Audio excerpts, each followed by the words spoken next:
Margaret Hale thought she'd buried her heart alongside her family years ago. She'd chosen isolation over pain, silence over risk. But on one merciless summer afternoon, when a dust-covered stranger appeared at her door holding a dying baby, everything changed. That single knock shattered years of carefully constructed solitude. What began as one night of reluctant compassion spiraled into something Margaret never saw coming, a choice between the safety of loneliness and the terrifying possibility of family.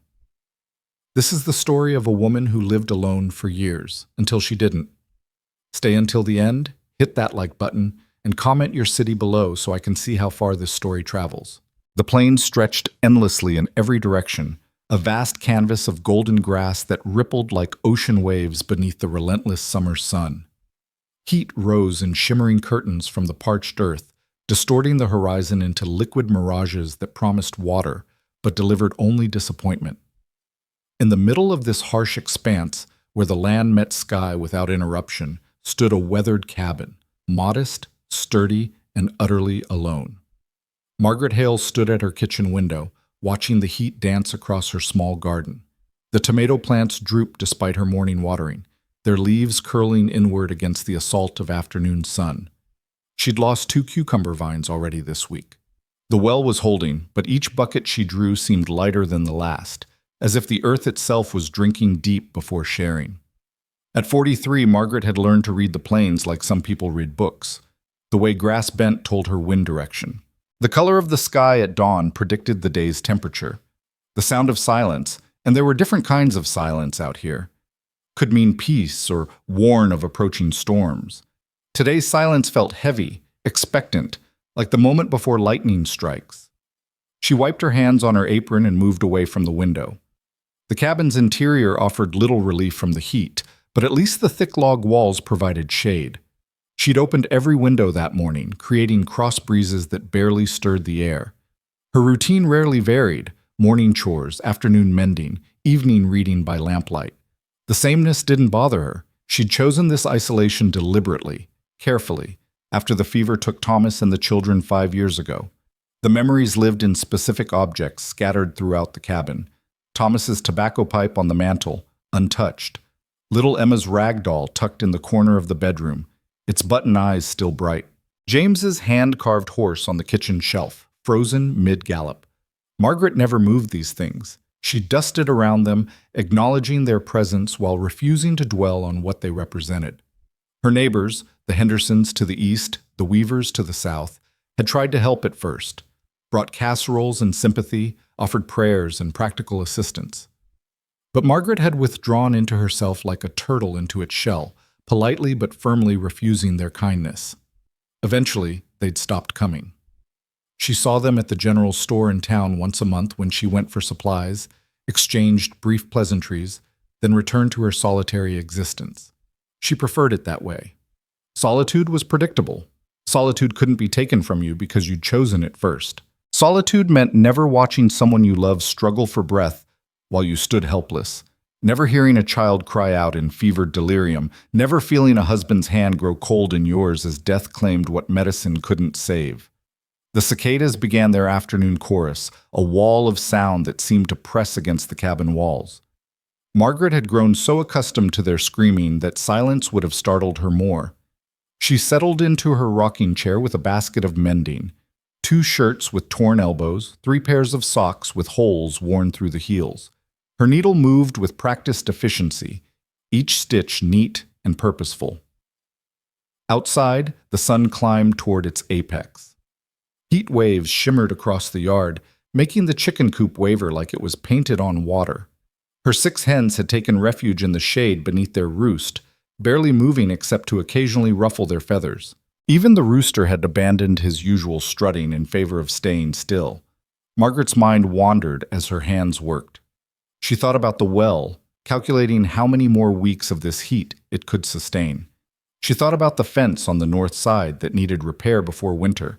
She thought about the letter from her sister in Kansas City that had arrived 2 weeks ago, still unanswered, suggesting, again, that Margaret come live with her family. She wouldn't go. The city would suffocate her worse than any heat. All those people, all that noise, all those opportunities for connection, and therefore loss. No. Better to stay here, where the only sounds were wind and cicadas, where the only voice she heard was her own, where the only heartbeat she felt was hers alone. The knock, when it came, was so unexpected that Margaret's needle slipped, pricking her finger. A single drop of blood welled up, bright red against her weathered skin. She stared at it for a moment, disoriented, wondering if she'd imagined the sound. But then it came again. 3 firm raps against the wooden door, deliberate and urgent. Margaret set aside her mending and stood slowly, her heart rate quickening in a way that annoyed her. She wasn't afraid, not exactly, but visitors were rare enough to warrant caution. She moved to the window and peered out carefully. A man stood on her porch, his back to the sun so his face was shadowed. He was tall and lean, wearing dusty travel clothes that had seen better days. A hat hung from his hand rather than sitting on his head. But what caught Margaret's attention, what made her breath stop in her chest, was the small bundle he cradled against his chest. A baby. Even from here, even through the window, she could see the child's tiny hand dangling limply from the blanket wrapping. The man knocked again, then called out, his voice rough with dust and desperation. "Please, I know someone's home. I can see movement. Please, my son needs help." Margaret's hand was on the door handle before she'd consciously decided to open it. Some instincts ran deeper than self-preservation, deeper than chosen isolation. She pulled the door open and was immediately struck by the wall of heat that rushed in, carrying with it the smell of dust, sweat, and something else. The sweet, worrying scent of fever. Up close, the man looked worse than she'd thought. His face was burned dark by the sun, but beneath the tan his skin had an unhealthy pallor. Dust coated him from head to foot, clinging to his clothes, his hair, settling into the lines around his eyes and mouth. Those eyes, gray and bloodshot, looked at her with such desperate hope that Margaret felt something crack in the careful walls she'd built. "My horse," he said, his voice cracking, "collapsed about 5 miles back. Been walking since dawn. My son, he's burning up. I just need shade. Water. Just one night, please." He adjusted his hold on the bundle, and Margaret caught a glimpse of a small face, maybe 2 years old, flushed with fever, eyes half closed, lips slightly parted as he struggled with shallow, rapid breaths. Margaret's training as a mother, dormant for 5 years, roared to life with shocking intensity. She stepped back without thinking, opening the door wider. "Inside," she said, "quickly, before you let all the heat in." The man stumbled across the threshold as if his legs barely remembered how to work. Margaret shut the door behind him and gestured toward the sitting area where her rocking chair sat beside a small couch. "There, near the window where there's a breeze."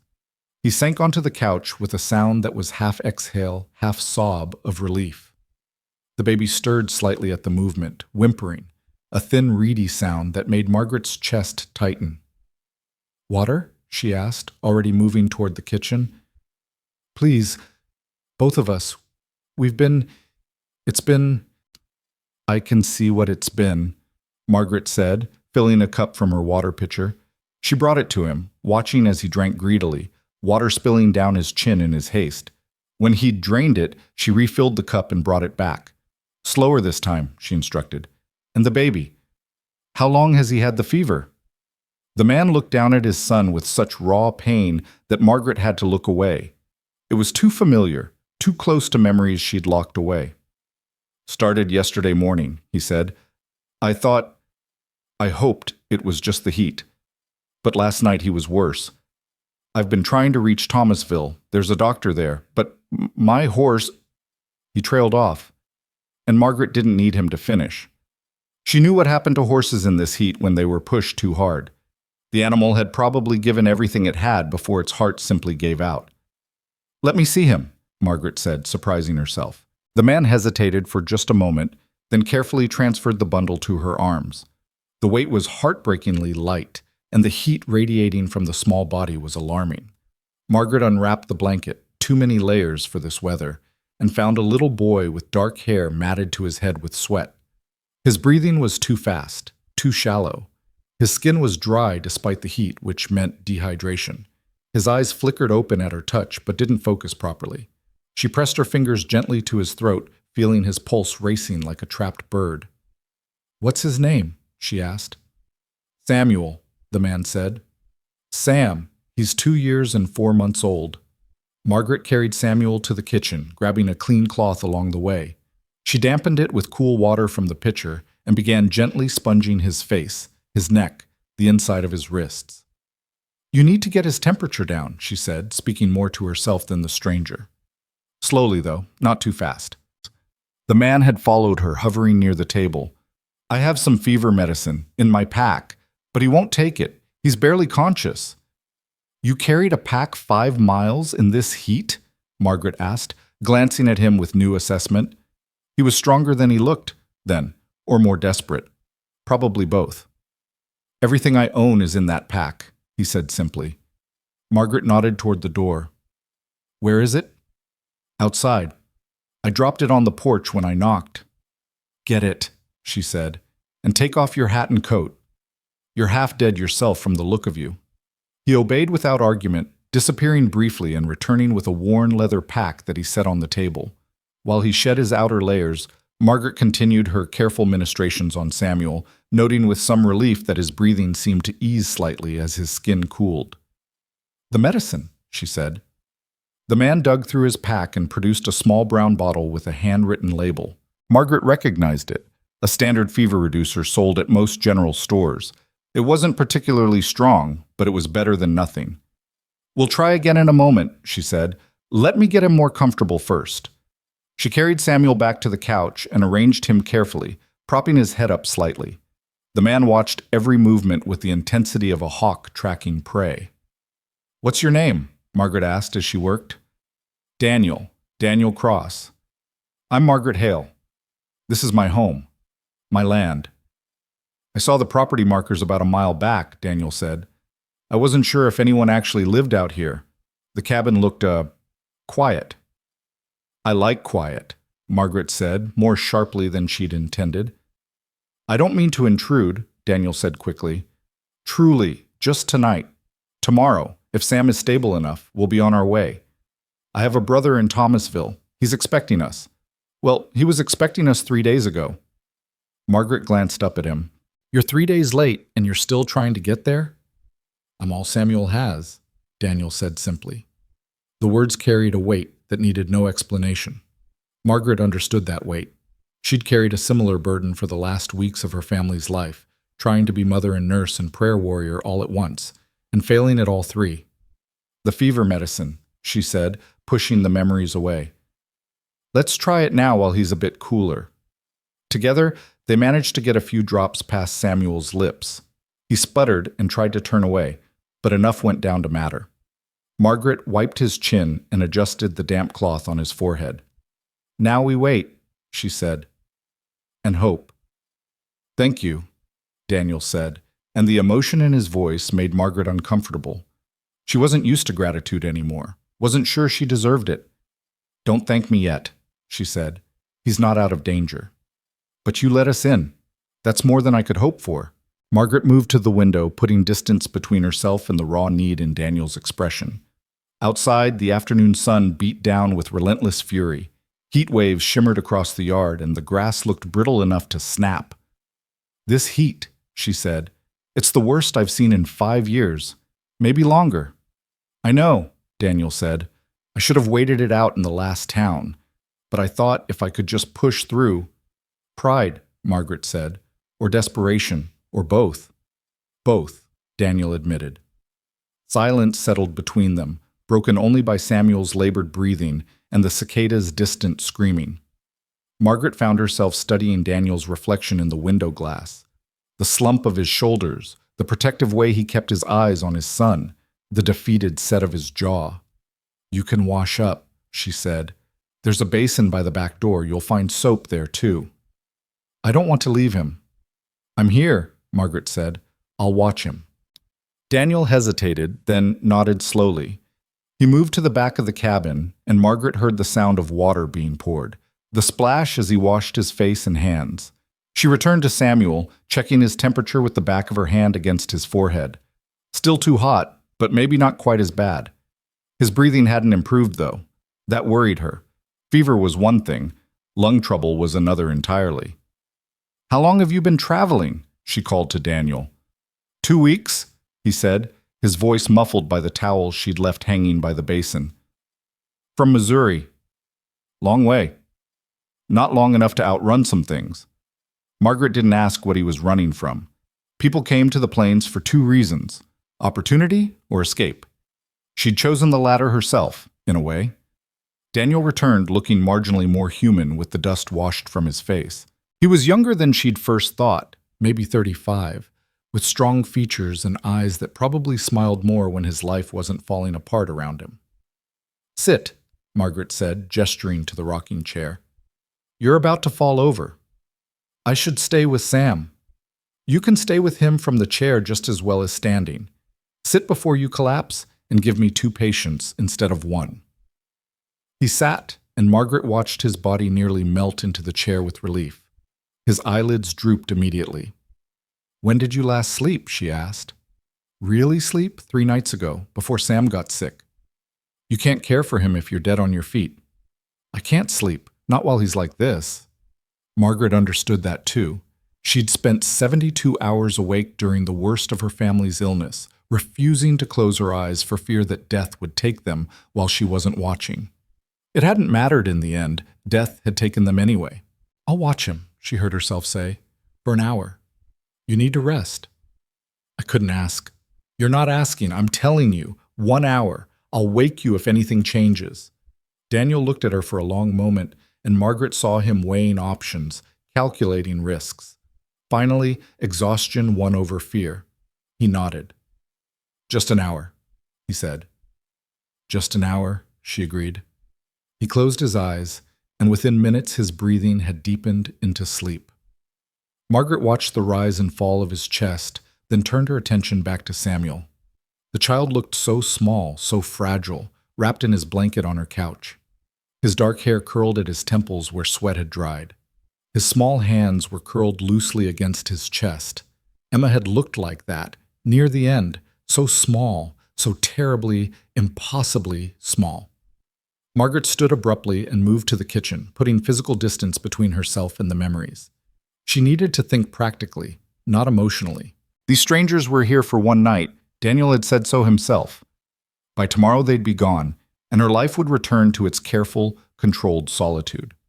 But even as she told herself this, she was pulling out bread and cheese, slicing both with practiced efficiency. She set out dried meat, a jar of preserves, a pitcher of water. Food for Daniel when he woke. Energy he'd need if he was going to continue his journey with a sick child. The practical part of her brain noted what supplies she was giving away, calculating how much remained, when she'd need to make her monthly trip to town. The emotional part, the part she'd tried so hard to bury, noticed how natural it felt to prepare food for someone else again, how her hands remembered the motions of caretaking even after 5 years. She checked on Samuel again. His color seemed slightly better, or maybe that was wishful thinking. She refreshed the cloth on his forehead with cool water and adjusted his blanket. As she did, his eyes flickered open, really open this time, focusing on her face. "Mama?" he whispered. The word hit Margaret like a physical blow. She froze, her hand still on his forehead, unable to breathe. "No, sweetheart," she managed finally, her voice rough. "I'm not your mama, but you're safe. Your papa is right there, sleeping." Samuel's eyes drifted to where Daniel slumped in the rocking chair, and some tension left his small body. "Papa." "That's right. He's very tired because he's been taking such good care of you." "Hot," Samuel whispered. "I know, baby. You have a fever, but we're going to make you better." "Thirsty." Finally, something concrete she could help with. Margaret quickly prepared a cup of water, adding just a tiny bit of honey to make it more appealing. She helped Samuel sit up enough to take small sips, careful not to let him drink too fast. "Slow," she coached gently. "Just little sips." He obeyed, his eyes never leaving her face. When he'd had enough, she laid him back down, and he surprised her by reaching for her hand. "Stay?" he asked. Margaret's throat tightened. "I'll stay," she whispered. Samuel's eyes closed again, but his tiny hand remained wrapped around her index finger. Margaret found herself trapped, physically and emotionally, unable to move without disturbing him.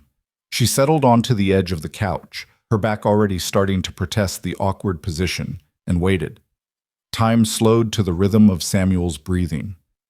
Through the window, she watched the sun begin its descent toward the horizon, its harsh white light mellowing to gold.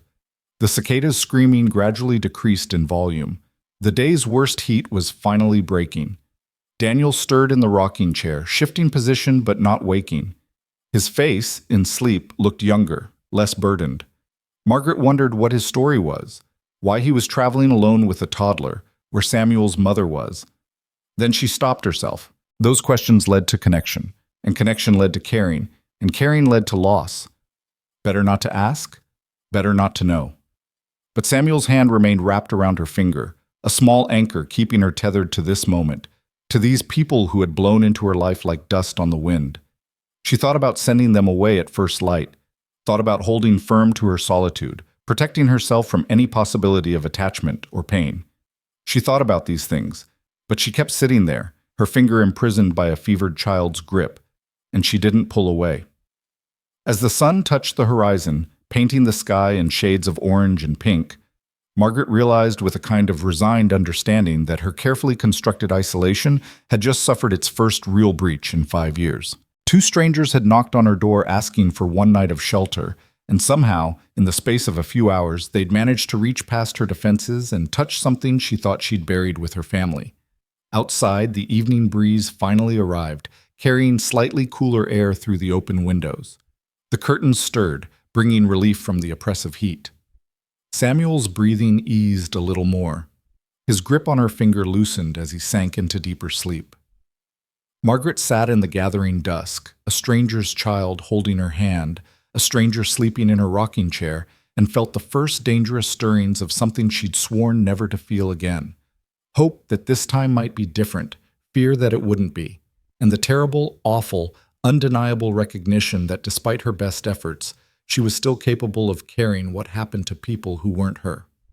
The night would bring its own challenges, more fever, more fear, more moments of crisis. But in this quiet interlude between day and night, between heat and relief, between stranger and something more, Margaret Hale sat with a child's hand in hers and remembered what it felt like to be needed. She'd told herself for 5 years that she didn't want this, that she'd chosen solitude for good reason, that the safety of isolation outweighed the risk of connection. But maybe, she thought, as Samuel's breathing finally steadied into something closer to normal sleep, maybe she'd been lying to herself all along. The knock had come at her door in the middle of a brutal summer afternoon, 2 desperate strangers asking for one night's shelter. She'd said yes for the child's sake, for mercy's sake, for reasons she couldn't quite articulate even to herself. Now, as darkness slowly claimed the plains and the first stars appeared in the deepening sky, Margaret wondered if saying yes to one night had actually been saying yes to something much bigger, much more terrifying, much more impossibly hopeful than she could have imagined. The night stretched ahead, full of unknowns and possibilities. Samuel's fever would either break or worsen. Daniel would wake and they would navigate the strange intimacy of sharing space with strangers. Tomorrow would come with its own decisions and consequences. But for now, in this moment suspended between isolation and connection, Margaret simply sat and held a child's hand and let herself remember what it felt like to care. Daniel woke with a violent start, his body jerking forward in the rocking chair as if yanked by an invisible rope. His eyes flew open, wild and disoriented, searching the dimly lit room with the panic of a man who'd forgotten where he was. "Sam," he gasped, already halfway out of the chair before his legs fully remembered how to support him. "He's right here," Margaret said quietly from the couch. "His fever broke about 20 minutes ago. He's sleeping naturally now." Daniel stumbled forward, dropping to his knees beside the couch. His hands hovered over Samuel's small form, as if afraid to touch him, to confirm he was real and breathing. Margaret understood that fear, the terror that hope might be another cruel trick, that relief might dissolve the moment you reached for it. "You can touch him," she said. "He's okay. For now." Daniel's hand finally settled on Samuel's forehead, and Margaret watched his entire body sag with relief. His head dropped forward, his shoulders shaking with silent emotion that he was clearly trying to contain. "Thank you," he whispered, his voice breaking on both words. I thought, when I fell asleep, I didn't know if I'd wake up to. I know, Margaret said, because she did. She'd lived through those same terrifying calculations, that same desperate bargaining with fate. Daniel took several deep breaths, composing himself before looking up at her. The lamplight caught the wetness on his cheeks before he could wipe it away. I'm sorry, he said. I don't usually.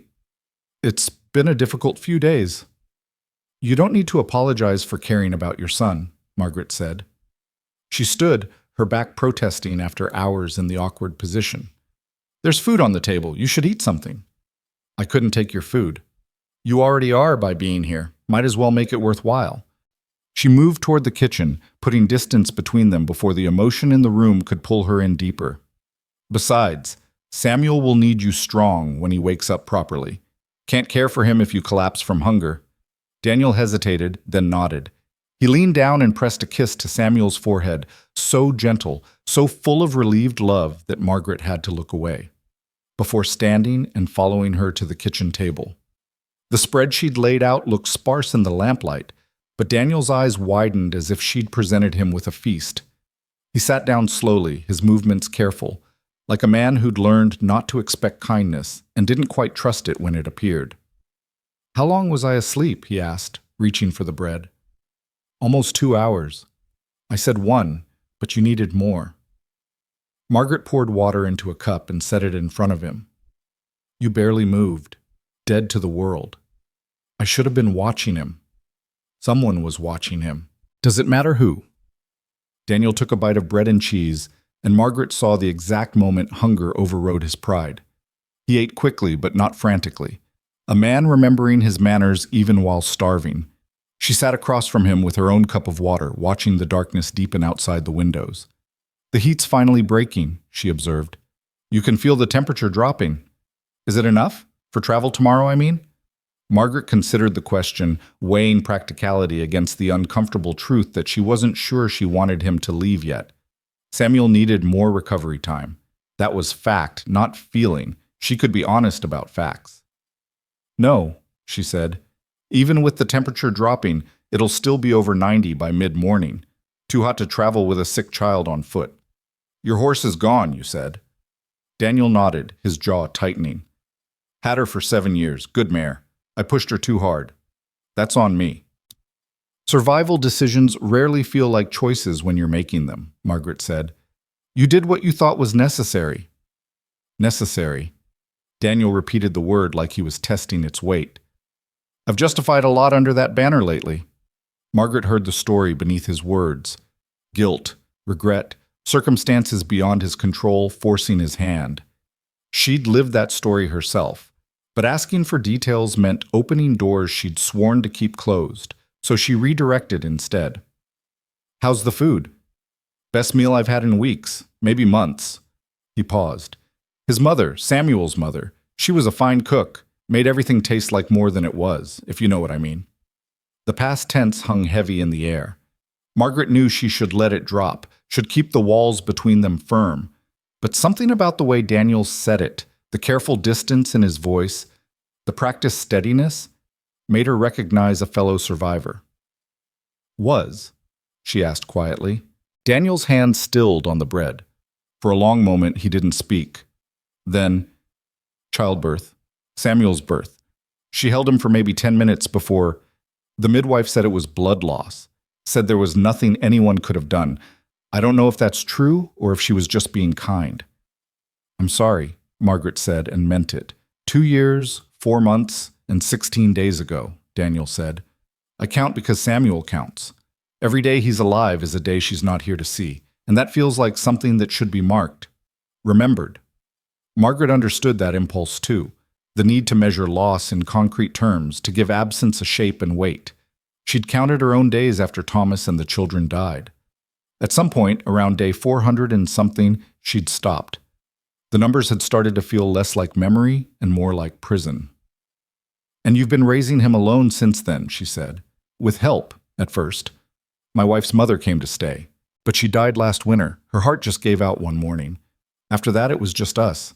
I tried to make it work in Missouri, but He trailed off, shaking his head. Too many memories. Too many people who looked at Sam and saw what he cost, who looked at me and saw a man who should have saved her somehow. So you ran. I prefer to call it starting over. Daniel took a long drink of water. My brother wrote saying there was work in Thomasville. Good land, a fresh start. It seemed like a sign. And now?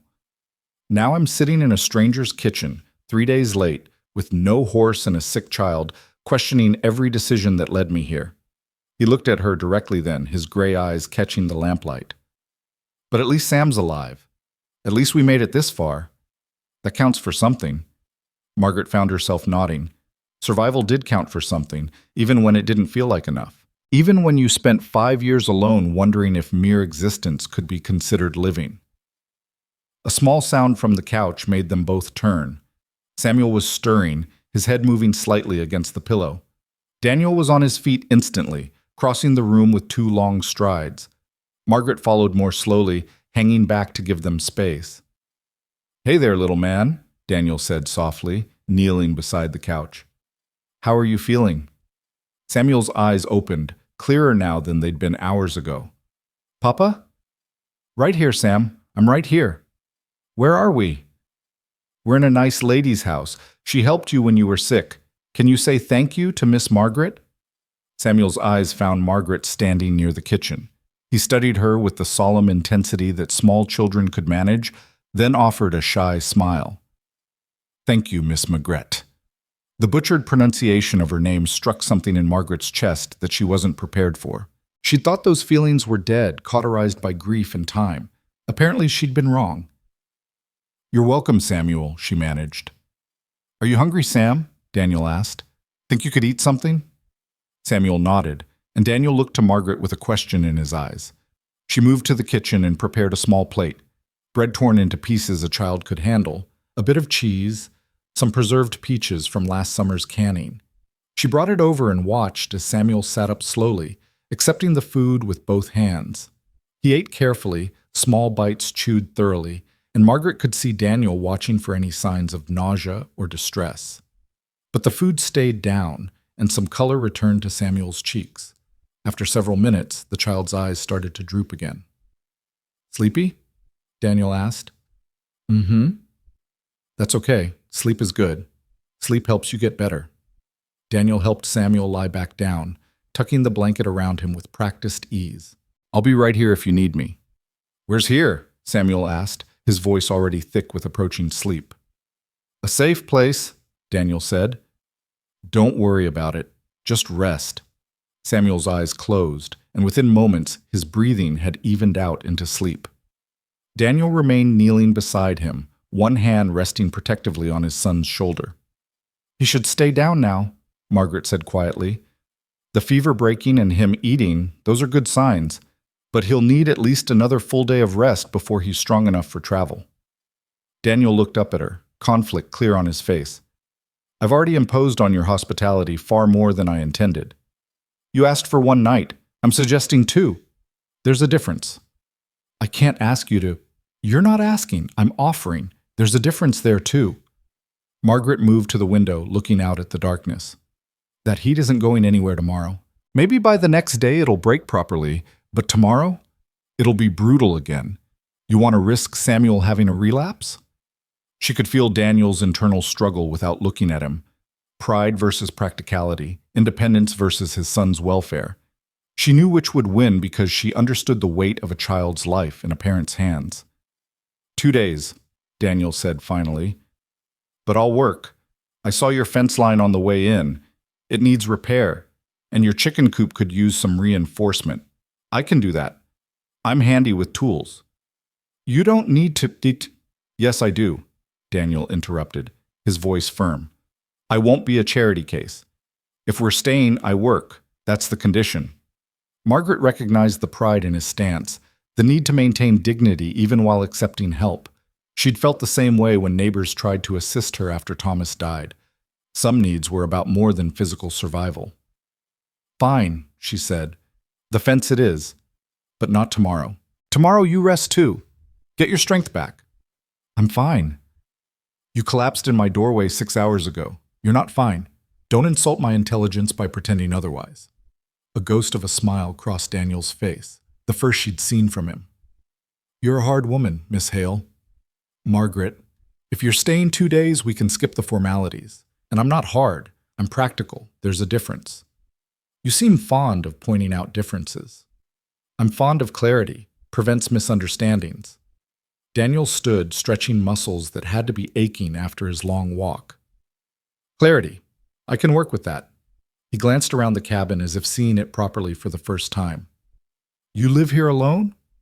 I do. For how long? Margaret considered not answering, but the question was fair enough given that she was sheltering him. 5 years? That's a long time to be isolated. I prefer isolated to vulnerable. The words came out sharper than she'd intended, and she saw Daniel process them, reading between the lines. He was smart enough not to push further.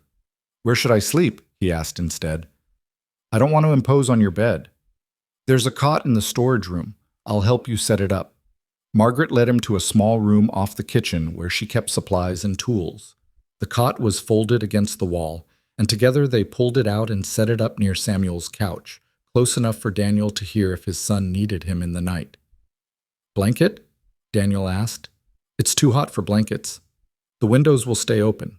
We'll get a cross breeze.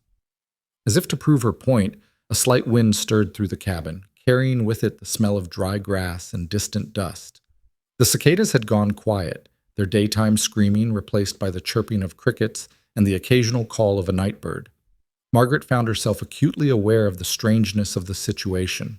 2 days ago, she'd been alone as always, following her routines, protected by her solitude. Now she had 2 strangers sleeping in her home, and she'd just agreed to extend their stay. The Margaret of 5 years ago would have found this natural. The Margaret of yesterday would have found it impossible.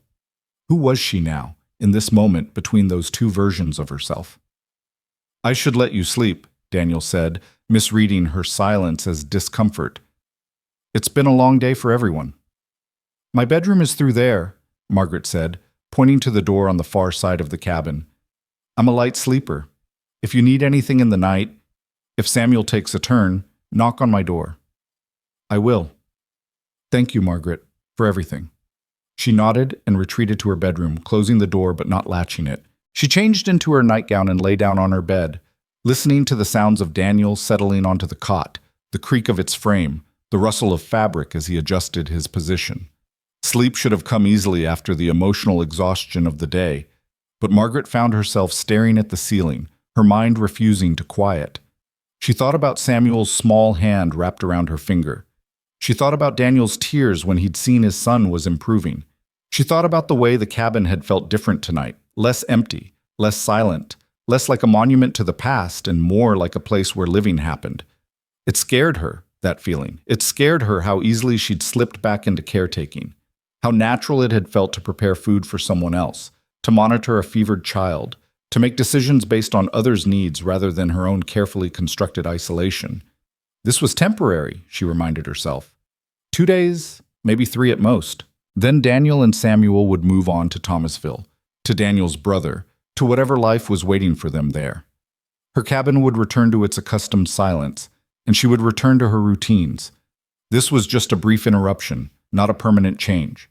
But as she finally drifted towards sleep, Margaret couldn't shake the feeling that something fundamental had shifted. The walls she'd built so carefully around her heart had developed a crack, and she wasn't sure she could repair it before more damage was done.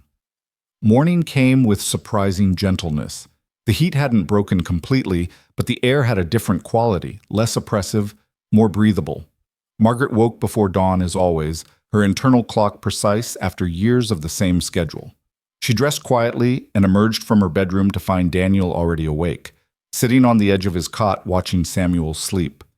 He looked up when she entered, putting a finger to his lips. Fever hasn't come back, he whispered. I checked an hour ago. He's cool to the touch. Margaret nodded and moved to the kitchen to start her morning routine. Coffee first. Real coffee that she rationed carefully, allowing herself 1 cup each day. The ritual of grinding the beans, heating the water, waiting for it to brew provided a centering she needed this morning.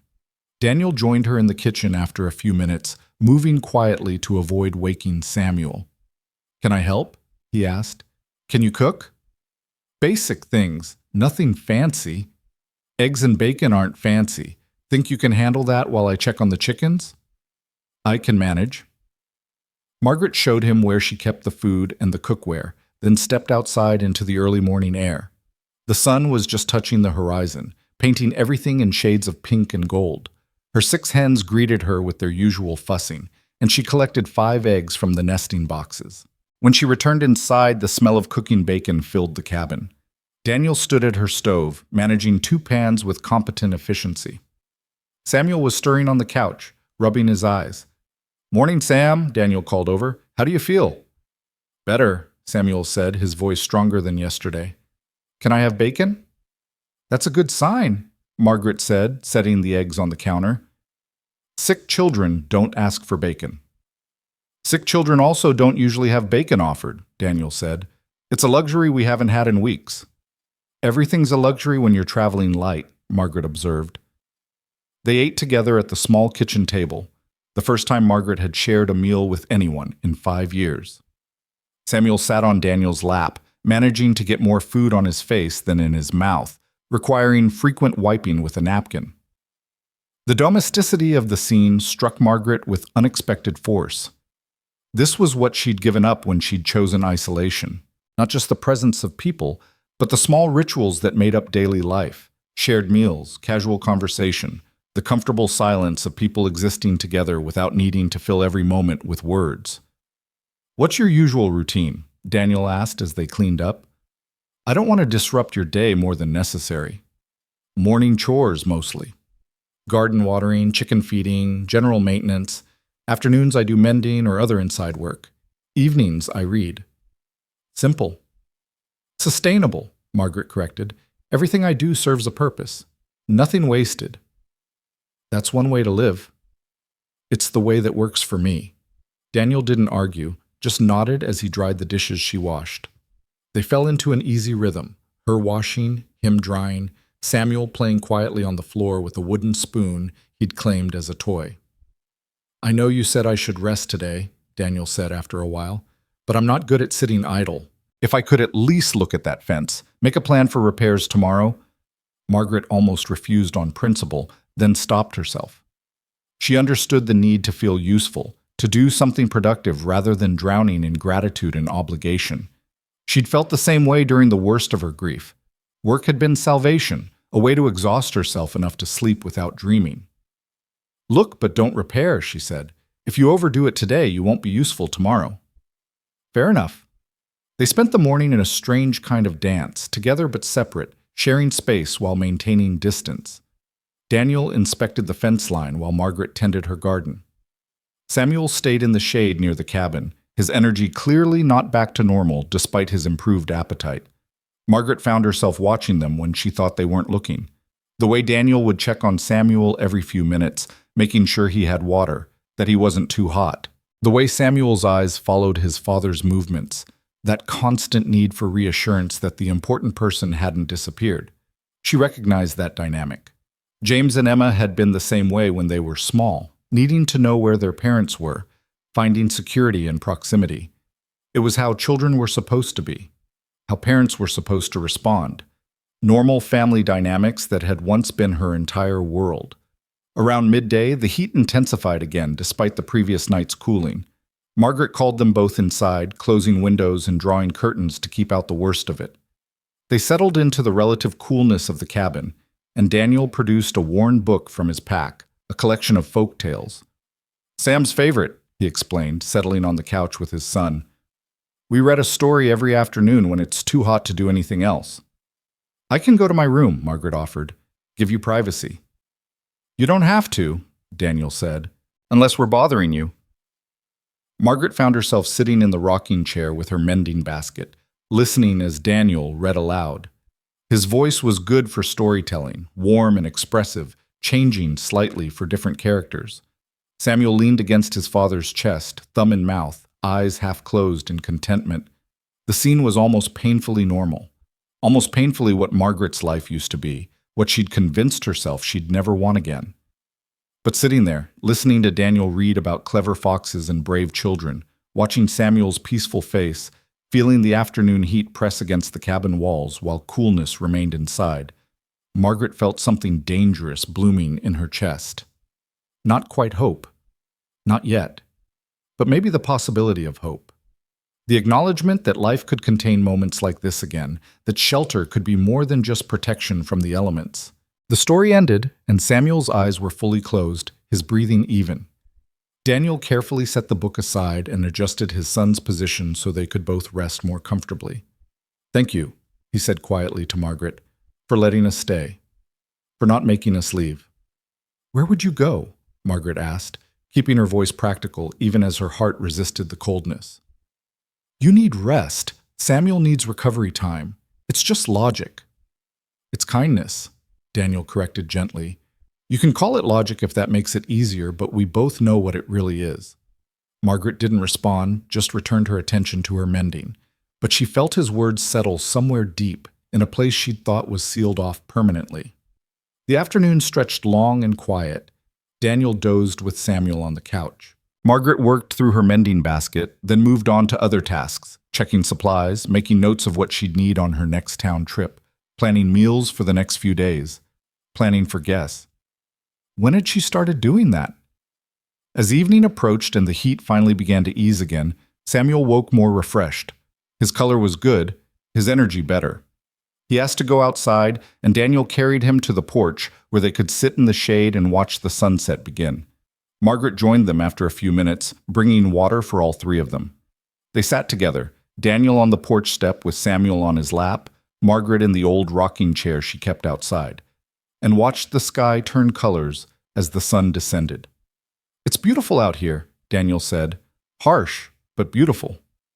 "Beauty and harshness aren't mutually exclusive," Margaret observed. "Sometimes they're the same thing." Spoken like someone who's learned to appreciate both. Spoken like someone who's learned to survive both. Samuel pointed at something in the distance, probably a hawk circling over the grassland, and Daniel explained what the child was seeing, his voice patient and warm. Margaret found herself studying their profiles against the sunset, father and son outlined in golden light, and something in her chest ached with a mixture of loss and longing she couldn't quite name. This was temporary, she reminded herself again, a brief intersection of lives that would diverge again soon. She couldn't afford to forget that.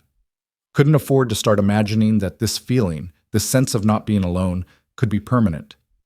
But as darkness fell and they moved back inside, as Margaret prepared a simple dinner and Daniel set the table while Samuel played at their feet, she felt the walls around her heart developing new cracks with each passing hour.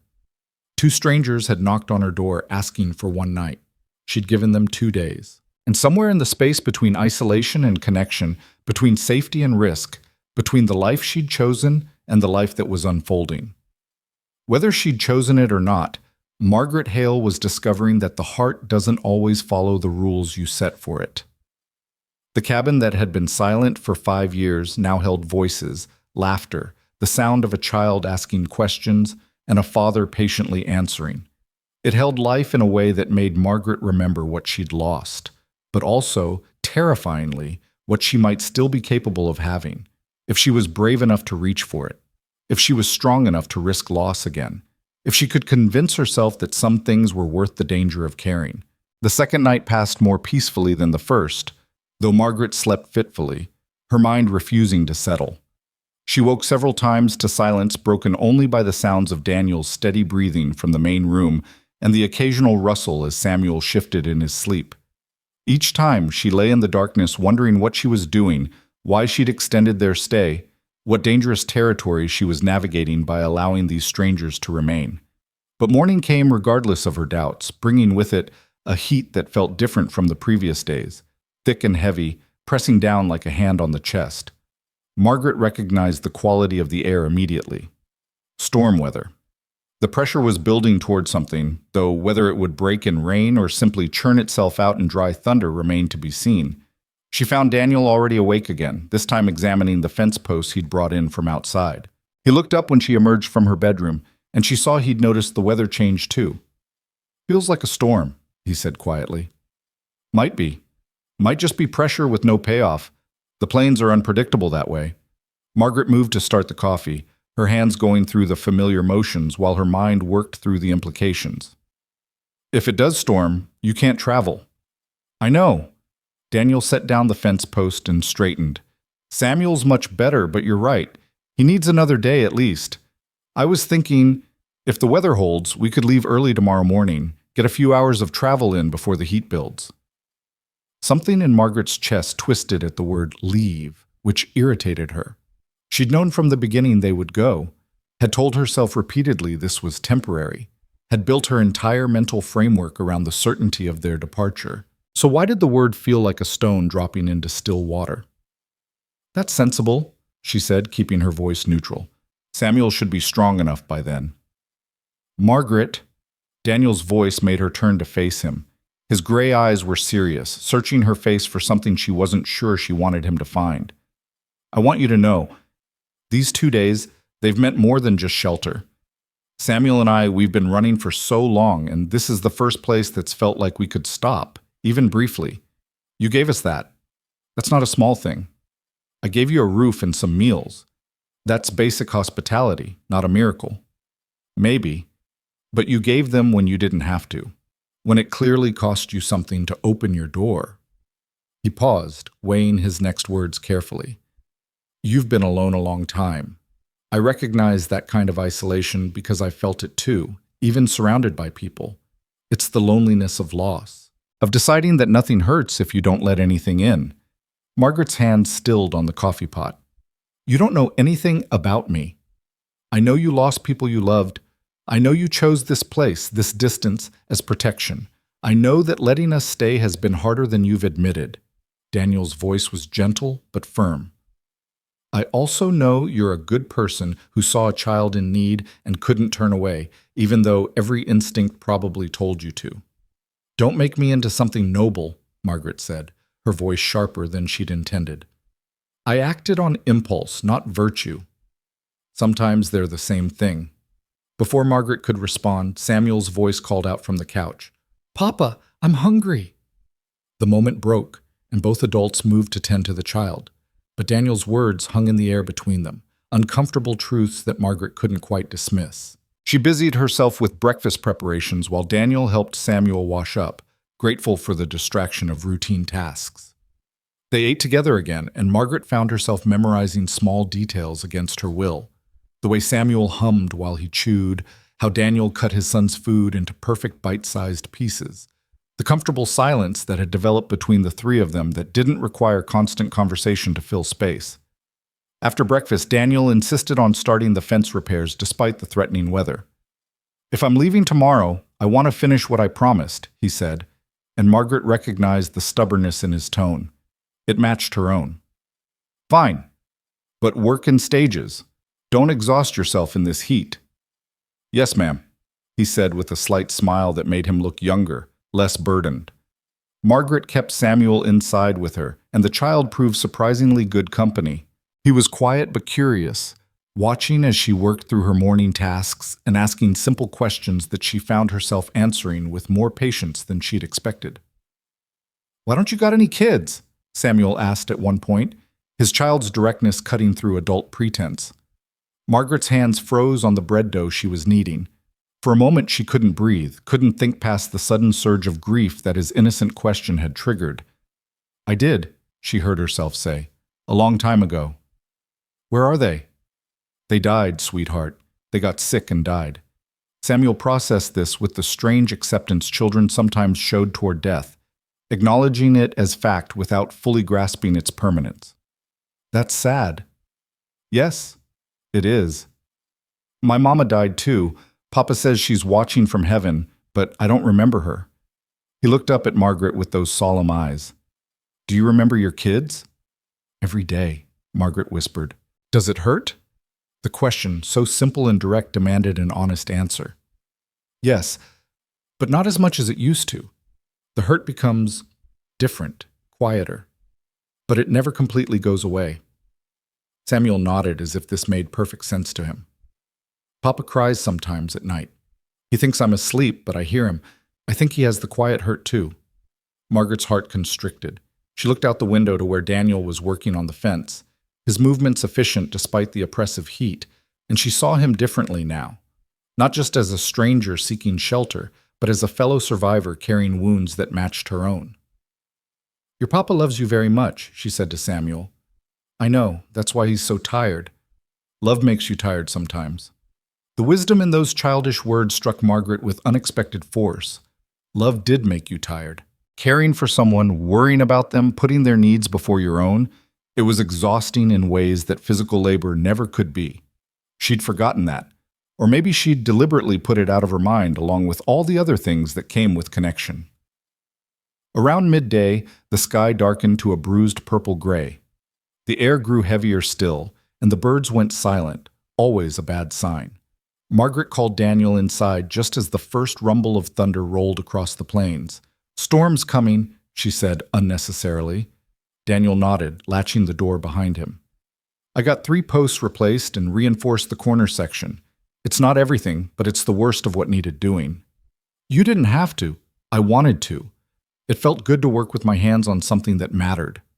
They stood at the window together, watching the storm build. Lightning flickered in the distance, and the thunder grew louder. Samuel pressed against Daniel's leg, not quite frightened, but wanting reassurance. "It's okay, Sam," Daniel said softly. "Just a storm. We're safe inside." The wind picked up suddenly, bending the grass in waves and rattling the windows. Margaret moved through the cabin, closing shutters and securing anything that might blow. Daniel helped without being asked, anticipating what needed doing. When the rain finally came, it arrived with shocking violence. One moment the air was dry and waiting, the next it was filled with water falling so hard it sounded like stones hitting the roof. The temperature dropped 10 degrees in as many minutes, and the relief was almost dizzying. "When was your last real rain?" Daniel asked, having to raise his voice over the downpour. 3 weeks. Maybe 4. Margaret found herself smiling despite the storm's ferocity. The garden needed this desperately. Everything needed this. They watched the rain together, and Margaret felt something shift in the atmosphere that had nothing to do with the weather. The storm had trapped them inside, forced a proximity that went beyond mere sharing of space. In the darkened cabin with rain drumming overhead, the 3 of them became a unit, separate individuals sheltering together against nature's fury. Samuel climbed onto the couch and patted the spot next to him. "Miss Margaret, come sit. Papa, you too. We can tell stories till the rain stops." Daniel looked at Margaret, a question in his eyes. She should refuse. Should maintain the distance that would make their leaving easier tomorrow. Should protect herself against this growing sense of belonging that felt more dangerous than any storm. Instead, she found herself settling onto the couch beside Samuel. Daniel sat on the child's other side, and Samuel leaned against Margaret with unselfconscious trust that made her throat tight. "What kind of story?" Daniel asked. "A scary one, but not too scary. I think I can manage that." Daniel began spinning a tale about a clever rabbit who outwitted a fox through a series of increasingly improbable schemes.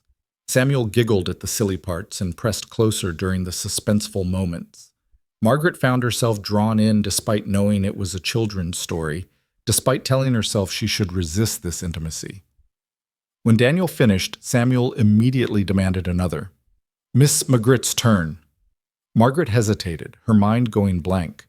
She hadn't told a story in 5 years, hadn't read aloud or played pretend, or done any of the 1,000 small things that made up a parent's daily life. She'd locked all of that away along with her grief. "I don't know any stories," she started to say, but Samuel's disappointed face stopped her. She found herself reaching back into memory, pulling up a tale her own mother used to tell her about a girl who could talk to the wind. The words came haltingly at first, rusty from disuse, but as she continued, they began to flow more smoothly. Samuel listened with rapt attention, and when she glanced at Daniel, she found him watching her with an expression she couldn't quite decipher. The storm raged outside while inside the cabin grew warm with shared stories and quiet laughter. They took turns, Daniel, then Samuel with his meandering, illogical narratives that only made sense to him, then Margaret again. The afternoon passed in this strange suspension of time, rain continuing its percussion overhead. Eventually, Samuel's eyes began to droop. The storm's intensity had lessened to a steady rain, and the child's full belly and the cozy atmosphere proved too much for his young body to resist. He fell asleep with his head in Margaret's lap, one small hand clutching the fabric of her skirt. Daniel reached over carefully and adjusted the blanket over his son. "I should move him." "He's fine where he is," Margaret heard herself say. "Let him sleep." So they sat there, Margaret and Daniel on opposite ends of the couch with the sleeping child between them, listening to the rain gradually diminish from downpour to shower to drizzle. The silence between them felt different now. Not the careful distance of strangers, but something more complicated. "Margaret," Daniel said finally, his voice low so as not to wake Samuel. "Can I ask you something?" She tensed, knowing whatever he was about to ask would require a truth she might not want to give.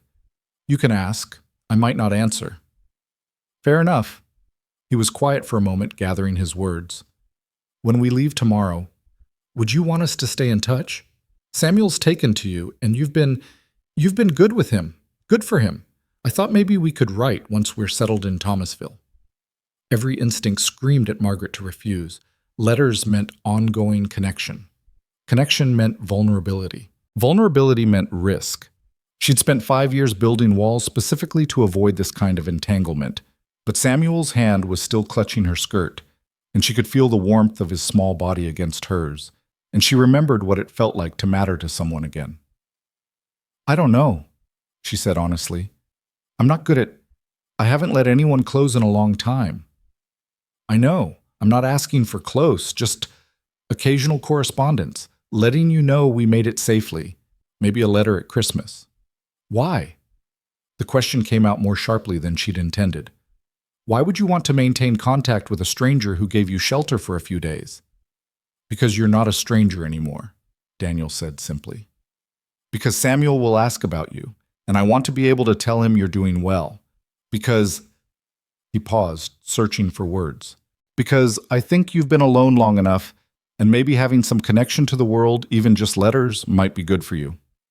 "You don't know what's good for me." "No. But I recognize someone fighting the same battle I've been fighting. The question of whether surviving means just existing or actually living."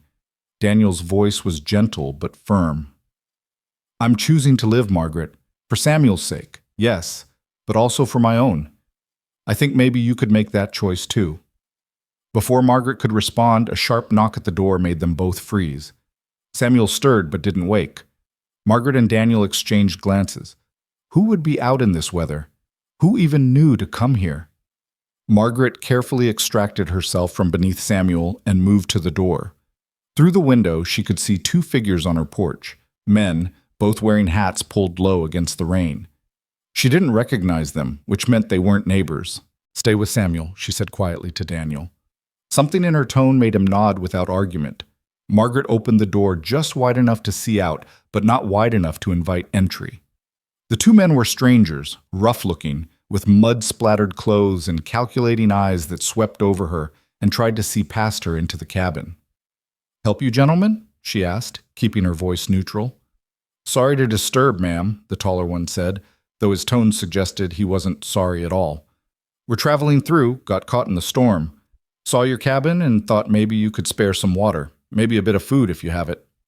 Margaret's instincts prickled. Something about these men felt wrong, not the desperation of travelers genuinely in need, but something more predatory. The way their eyes kept moving, cataloging, assessing. "I can bring out water," she said, "but I'll need you to wait here." "Seems inhospitable to make us stand in the rain," the second man said. He was shorter but broader, with a scar across his left cheek. "Just asking for common courtesy. And I'm offering what I can offer. Water, take it or leave it." The tall one's expression hardened. "We saw tracks leading here. Fresh ones. Man and child by the look of them. You alone out here?" Every nerve in Margaret's body went on alert. These weren't travelers seeking help. These were men with purpose, men looking for something or someone specific. "I don't see how my household is your concern," she said evenly. "Now, do you want the water or not?" Before they could answer, Daniel appeared beside her in the doorway. His presence was unexpected and clearly not what the 2 men had anticipated. He held himself differently now, taller, more solid, with an edge that hadn't been visible before. "The lady said she'd bring water," Daniel said, his voice carrying an unmistakable warning. "That's generous given the circumstances. I suggest you accept her offer and move along." The two men exchanged glances. The shorter one's hand moved toward his belt, and Margaret saw the handle of a knife there. The situation was deteriorating rapidly. "We don't want trouble," the tall one said, though his tone suggested otherwise. "Just thought neighbors might help each other out." "We're not neighbors," Margaret said firmly, "and you're not travelers in distress. You're looking for something. Best you look elsewhere." For a long moment, the five of them stood frozen. Margaret and Daniel in the doorway, the two strangers on the porch, rain continuing its steady fall. The tension stretched tight as wire. Then a voice called out from the darkness beyond the porch, making everyone turn. "There you are!" A third man emerged from the gloom, leading two horses. "Found them grazing by the creek. Come on, we've wasted enough time here." The tall stranger held Margaret's gaze for another heartbeat, then nodded slowly. "Appreciate your hospitality, ma'am. We'll be on our way." They left, mounting their horses and disappearing into the rainy darkness. But Margaret and Daniel remained in the doorway, watching until they were certain the men were truly gone. "That wasn't about water," Daniel said quietly, closing and latching the door. "No, it wasn't." Margaret moved to check the windows, making sure the shutters were secure. "They were looking for you." "Maybe. Or maybe they were just opportunists who saw a lone cabin and thought it was an easy target." "You don't believe that any more than I do." Margaret turned to face him. "Who's looking for you, Daniel?" He ran a hand through his hair, exhaustion and worry etched into his features. "I don't know for certain. Could be my wife's family. They never accepted that she died in childbirth. Some of them blamed me, said I should have gotten her to a doctor sooner, spent money we didn't have on better care. After her mother died and I decided to leave Missouri, my brother-in-law made some threats. Said Samuel belonged with blood family, not with the man who killed their daughter." "That's insane. Childbirth complications?" "Grief isn't rational," Daniel interrupted. "I know that, you know that, but people need someone to blame, and I was convenient." He moved to the couch where Samuel still slept peacefully, unaware of the danger that had just passed by. "I thought putting distance between us would end it, but maybe they're more determined than I realized." Margaret felt her protective instincts surge, not just for Samuel now, but for Daniel too. These were her people in this moment, under her roof, and no one had the right to threaten them here. "They won't come back tonight," she said with certainty. "The rain is good cover for us now. They won't want to search in this weather. But tomorrow we'll deal with tomorrow." Margaret surprised herself with the vehemence in her voice. "Right now we're safe. Samuel is safe. That's what matters." Daniel looked at her for a long moment, and she saw something shift in his expression: surprise, gratitude, and something else she couldn't quite name. "You're a fierce woman, Margaret Hale." "I'm a practical woman, and practically speaking, those men were testing boundaries. If we show weakness, they'll exploit it. But if we stand firm—" She trailed off, thinking through scenarios. "How long until your brother expects you in Thomasville?" "He knew I was aiming for last week sometime. I'm already late enough that he'll be worried." "Can you send word? Let him know you're delayed but safe?" "There's a telegraph office in town, about 8 miles south, but nothing. Tomorrow, storm or not, you take one of my horses and ride to town. Send your wire. Get supplies if we need them. I'll stay here with Samuel." "I can't leave you here alone with him, not with those men out there." "Why not? I'm capable of protecting one child for a few hours." Margaret's voice took on an edge. "Or do you think because I'm a woman—" "That's not what I meant," Daniel interrupted. "I've seen how capable you are. I just meant, if they come back, if they try something, I have a rifle. I know how to use it, and I'm not afraid to protect what's mine." The last words hung in the air between them, and Margaret realized what she'd said. What's mine? As if Samuel and Daniel had become her responsibility, her people, her family in some way. She saw Daniel recognize it too, saw his expression soften with understanding. "Okay," he said quietly. Tomorrow I'll ride to town. Send the wire. Buy some supplies. Be back by early afternoon. Good. They settled into an uneasy routine for the rest of the evening. The rain continued, lighter now, but steady. Margaret prepared dinner while Daniel kept watch at the windows, his body tense with vigilance. Samuel woke and ate, blessedly oblivious to the danger that had brushed so close. Night fell dark and absolute. Margaret lit lamps, but kept them low. Bright windows would advertise their presence to anyone watching. She made up Daniel's cot near the door where he could hear anyone approaching and settled Samuel on the couch with extra blankets. Sleep with one ear open, she told Daniel as they prepared for bed. Always do when Sam's with me. Margaret retreated to her bedroom but left the door ajar. She lay in the darkness, listening to the rain on the roof and the house settling around her. Her rifle leaned against the wall beside her bed, loaded and ready. She'd never fired it at a person, only at coyotes and rattlesnakes. But tonight, she knew she would if necessary. The cabin that had been a sanctuary of isolation for 5 years had become a fortress. And Margaret, who'd chosen solitude to avoid loss, found herself willing to fight to protect the temporary family that had arrived on her doorstep. Something had changed in her during these few days. The walls she'd built were crumbling faster than she could repair them. She cared about the child sleeping in her main room. She cared about the man keeping watch at her door. She cared whether they lived or died, succeeded or failed, found safety or danger. The realization terrified her more than the threat of strangers in the night ever could, because caring meant vulnerability. Vulnerability meant pain, and pain was what she'd spent 5 years running from. But as she drifted toward uneasy sleep, Margaret understood that some choices weren't really choices at all. The heart didn't ask permission before attaching itself to people. It simply did, regardless of the consequences, regardless of the risk. Samuel had called her Miss McGree in his innocent way, had held her hand, had fallen asleep in her lap. Daniel had looked at her with understanding and trust, had shared his story, had stood beside her against danger. They'd cracked her defenses not through force, but through simple presence, through being human and needing and letting her matter to them. Tomorrow Daniel would ride to town.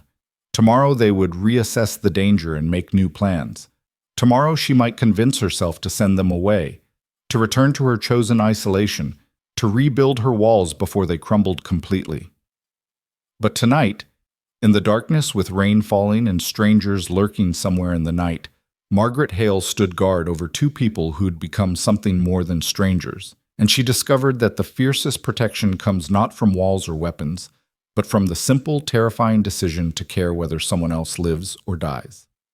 The storm had broken the heat, but it had also broken something in Margaret, some essential barrier between past and present, between isolation and connection, between surviving and living. And despite her fear, despite every warning instinct, some part of her recognized that this breaking might be exactly what she needed, even if it killed her, even if it saved her. Either way, there was no going back now. Dawn came slowly, the sky shifting from black to gray as rain continued its steady whisper against the roof.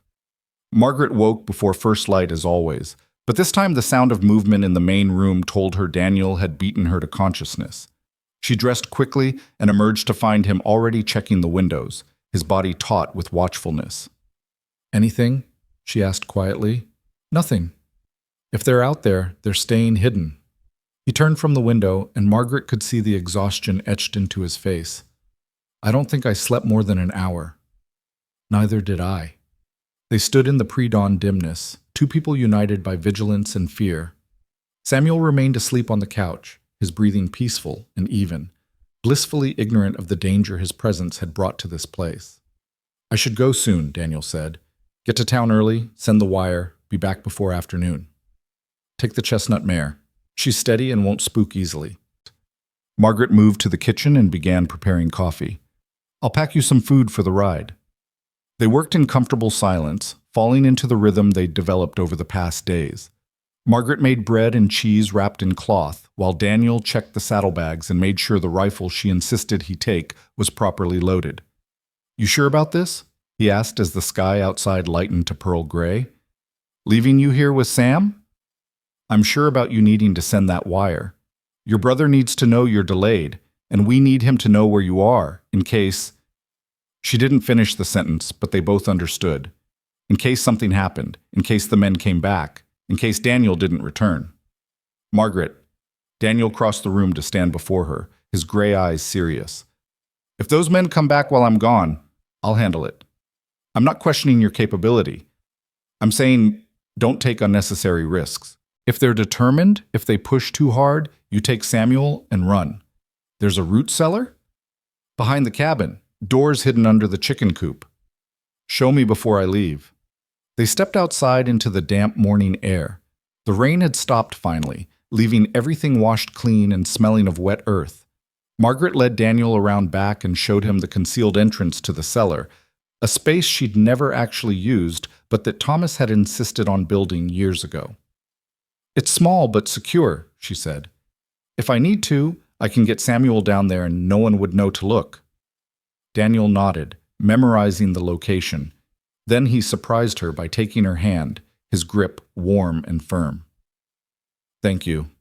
For everything. For taking us in, for protecting Sam, for... He struggled for words.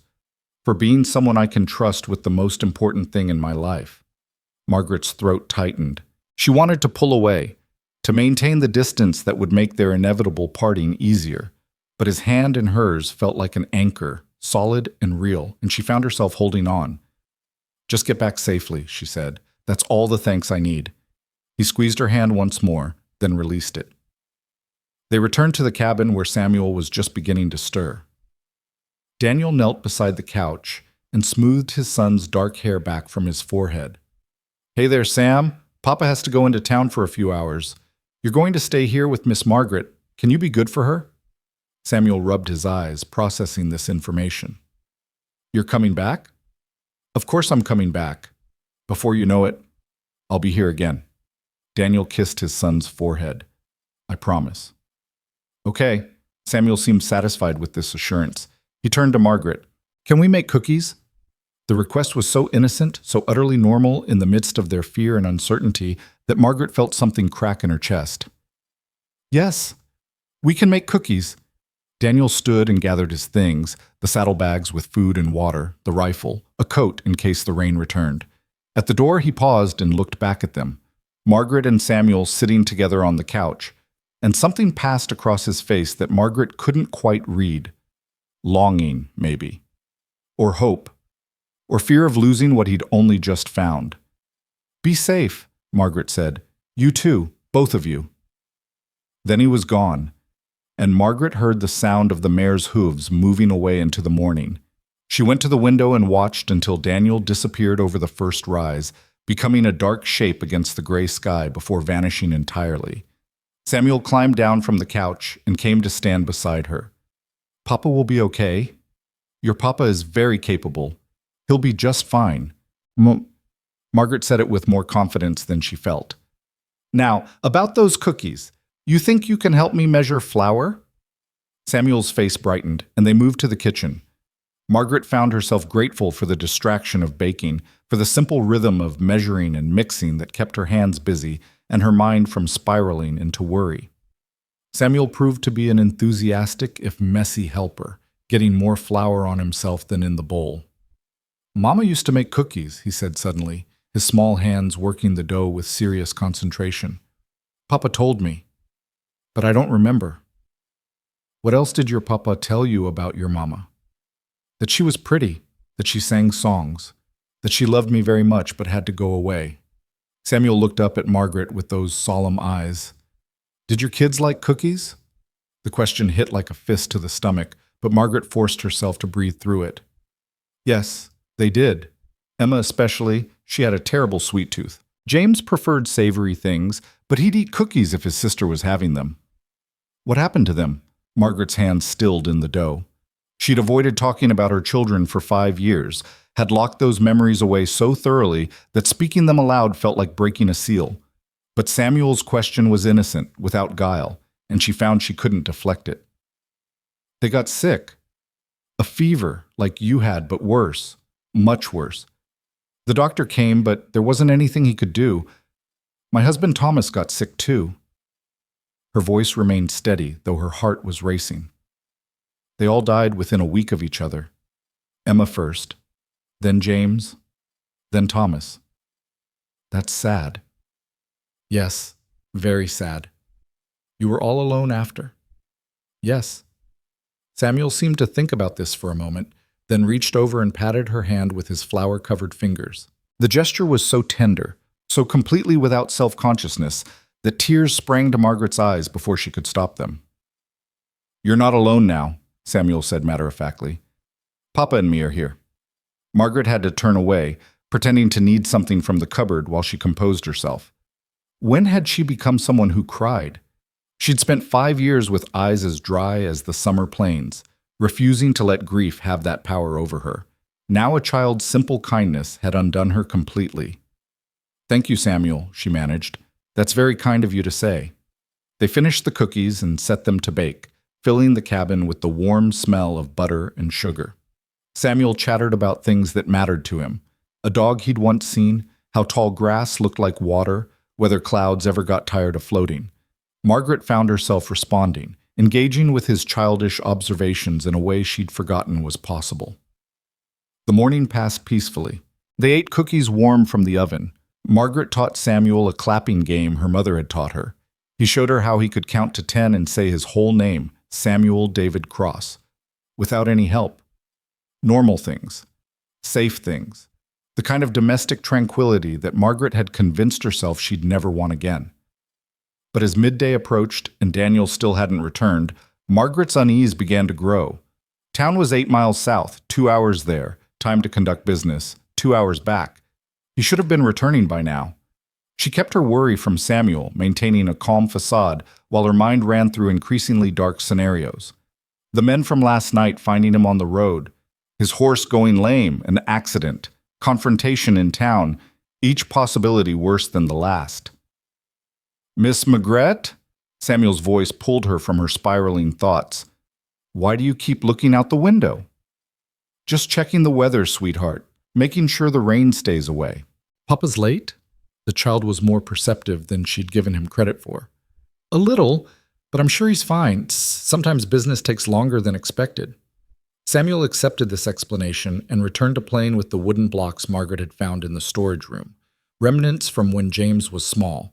But his periodic glances toward the door told her he felt the absence too, that childhood awareness that something wasn't quite right, even if you couldn't name what. Another hour passed, then another. The afternoon sun was westering when Margaret finally heard it, hoofbeats approaching fast. Too fast. She moved to the window with her rifle in hand, her heart hammering, ready to defend or flee, depending on who appeared. But it was Daniel on the chestnut mare, riding hard toward the cabin. Relief flooded through Margaret so intensely she had to lean against the wall for support. Then she saw his face as he drew closer, saw the tension in his body, and her relief transformed into fresh worry. He dismounted before the horse had fully stopped and strode toward the cabin. Margaret opened the door before he could knock. What happened? We need to talk. His eyes flicked to Samuel. Privately. Margaret nodded and called to Samuel. Sweetheart, can you play in Miss Margaret's bedroom for a few minutes? I'll come get you soon. But Papa just got back and... I know. We just need to have a grown-up conversation first. I promise it won't be long. Samuel reluctantly obeyed, trudging toward the bedroom with dragging feet. Once the door closed behind him, Daniel turned to Margaret with an expression that made her stomach drop. Those men last night, they weren't from Missouri. They're locals, hired by someone, near as I could tell from gossip in town. He ran a hand through his hair, agitation clear in every movement. Margaret, I think I've brought trouble to your door. Real trouble. Tell me everything. Daniel paced as he spoke, unable to stand still. I sent the wire to my brother. While I was waiting for a response, I went to the general store for supplies. The owner, Henderson, said his name was. He kept looking at me strange. Finally asked if I was passing through or staying. I told him passing through, heading to Thomasville. He got this look on his face and said I should probably move on quickly, that there'd been some men asking around about a traveler with a young boy. The same men from last night? I think so. Henderson described them. Tall one with a mean look, shorter one with a scar. But here's the thing, Margaret. They told people they were looking for a criminal, said I'd kidnapped a child, that I was dangerous. They showed some kind of official-looking document, though Henderson said it seemed suspicious. Margaret felt cold spread through her chest. They're trying to make you look like the criminal, so if they take Samuel, people will think they're doing the right thing, rescuing a kidnapped child from a dangerous man. Daniel's voice was bitter. It's clever, cruel, but clever. My brother-in-law always was smart in the worst ways. You're certain it's him? The wire I got back from my brother confirmed it. He said William, my brother-in-law, had been asking around Thomasville about whether anyone had seen us. When my brother denied knowing our whereabouts, William apparently said he had resources and would find us himself. Resources meaning hired men willing to lie and terrorize. Exactly. Daniel stopped pacing and faced her directly. Margaret, I need to leave. Tonight. Now. I can't bring this down on you. You've done more than anyone could ask, but this isn't your fight. Where will you go? I don't know. Further west, maybe. Somewhere William can't reach. Somewhere. You'll run forever? Margaret heard her voice rise. You'll spend Samuel's entire childhood looking over your shoulder, never settling, never letting him have a home or friends or stability. That's not living, Daniel. That's just a different kind of death. What choice do I have? If I stay anywhere long enough, he'll find me. He'll use the law, use these hired thugs, use whatever it takes. And he's got money. I don't. I can't fight him in court, can't prove that Samuel is better off with me than with blood relatives who can provide more. So you'll just surrender, let him win by wearing you down. I'm not surrendering. I'm protecting my son the only way I know how. They stared at each other across the cabin, both breathing hard, the weight of impossible choices pressing down on them. Margaret's mind raced through options, scenarios, possibilities. She thought about her 5 years of isolation, her determination to never care about anything again, her carefully constructed walls against pain and loss. Then she looked toward the bedroom door where Samuel waited, that sweet child who'd patted her hand and told her she wasn't alone anymore. She thought about Daniel's exhausted face, about the weight he'd been carrying since his wife died, about the fundamental unfairness of a man being hunted for the crime of loving his son. She thought about what kind of person she wanted to be, what kind of person she'd been before grief had hollowed her out and fear had rebuilt her into something smaller, safer, lonelier. No, she said firmly. Daniel blinked. No what? No, you're not leaving tonight. No, you're not running blindly west with no plan, and no, I'm not letting you face this alone. Margaret, you don't understand what you're saying. These men are dangerous. William is relentless.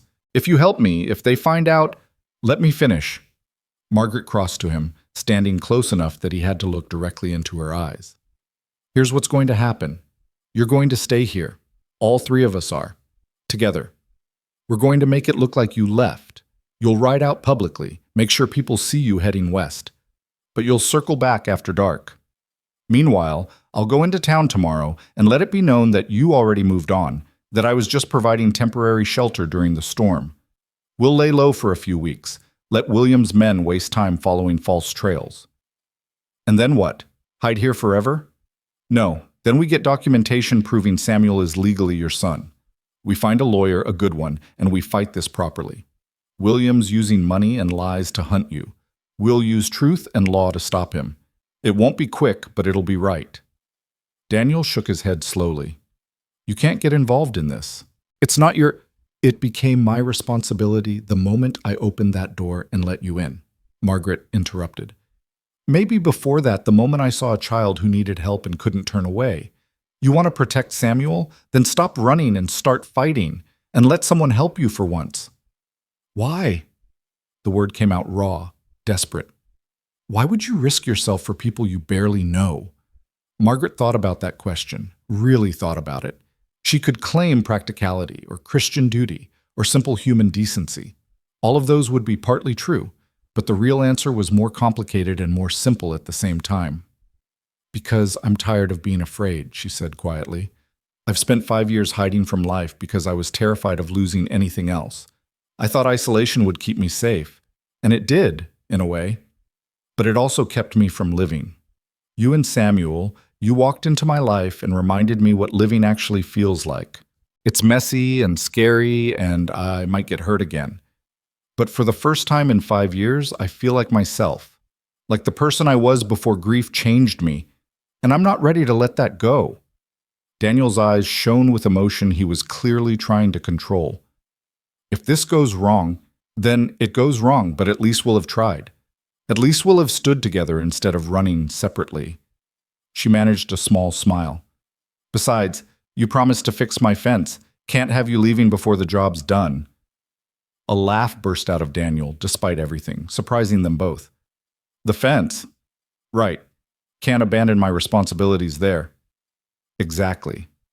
The tension between them shifted, transformed into something that felt like partnership, like possibility. Margaret realized how close they were standing, close enough to see the flecks of darker gray in his eyes, close enough to feel the warmth radiating from his body. Margaret Hale, Daniel said softly, you are either the bravest woman I've ever met or the most reckless. Can it be both? I suppose it can. He reached out and took her hand, the gesture feeling both natural and momentous. If we're doing this, if we're really making a stand, I need you to understand what you're facing. William Brennan is not a good man. He's charming to people who matter, ruthless to people who don't. He'll use every weapon he has, including public opinion and legal manipulation. This won't be easy. I didn't expect easy. I expected right. There's a difference. There you go with differences again. I like clarity, remember? They stood there, hands joined, the afternoon light slanting through the windows and painting everything gold. In the bedroom, Samuel began singing to himself, a tuneless, happy sound of a child who felt safe. We should tell him, Daniel said. He deserves to know the plan, at least the parts he can understand. Agreed. They called Samuel out, and he emerged with hopeful eyes. Daniel knelt down to his son's level and explained that they were going to stay with Miss Margaret for a while longer, that they'd have to be very quiet and careful because some bad people were looking for them, but that they were safe here. Samuel listened with the seriousness children sometimes show when they sense something important is happening. When Daniel finished, Samuel turned to Margaret. We're staying? He asked. You're staying, Margaret confirmed. Good. I like it here. It feels like home. The simple statement struck Margaret with devastating force. Home. This cabin that had been a tomb for her memories, a fortress against feeling, had somehow transformed into something that felt like home to this child. And maybe, she realized, to her too. That evening, they executed their plan. Daniel rode out publicly just before sunset, making sure to be seen heading west on the main road.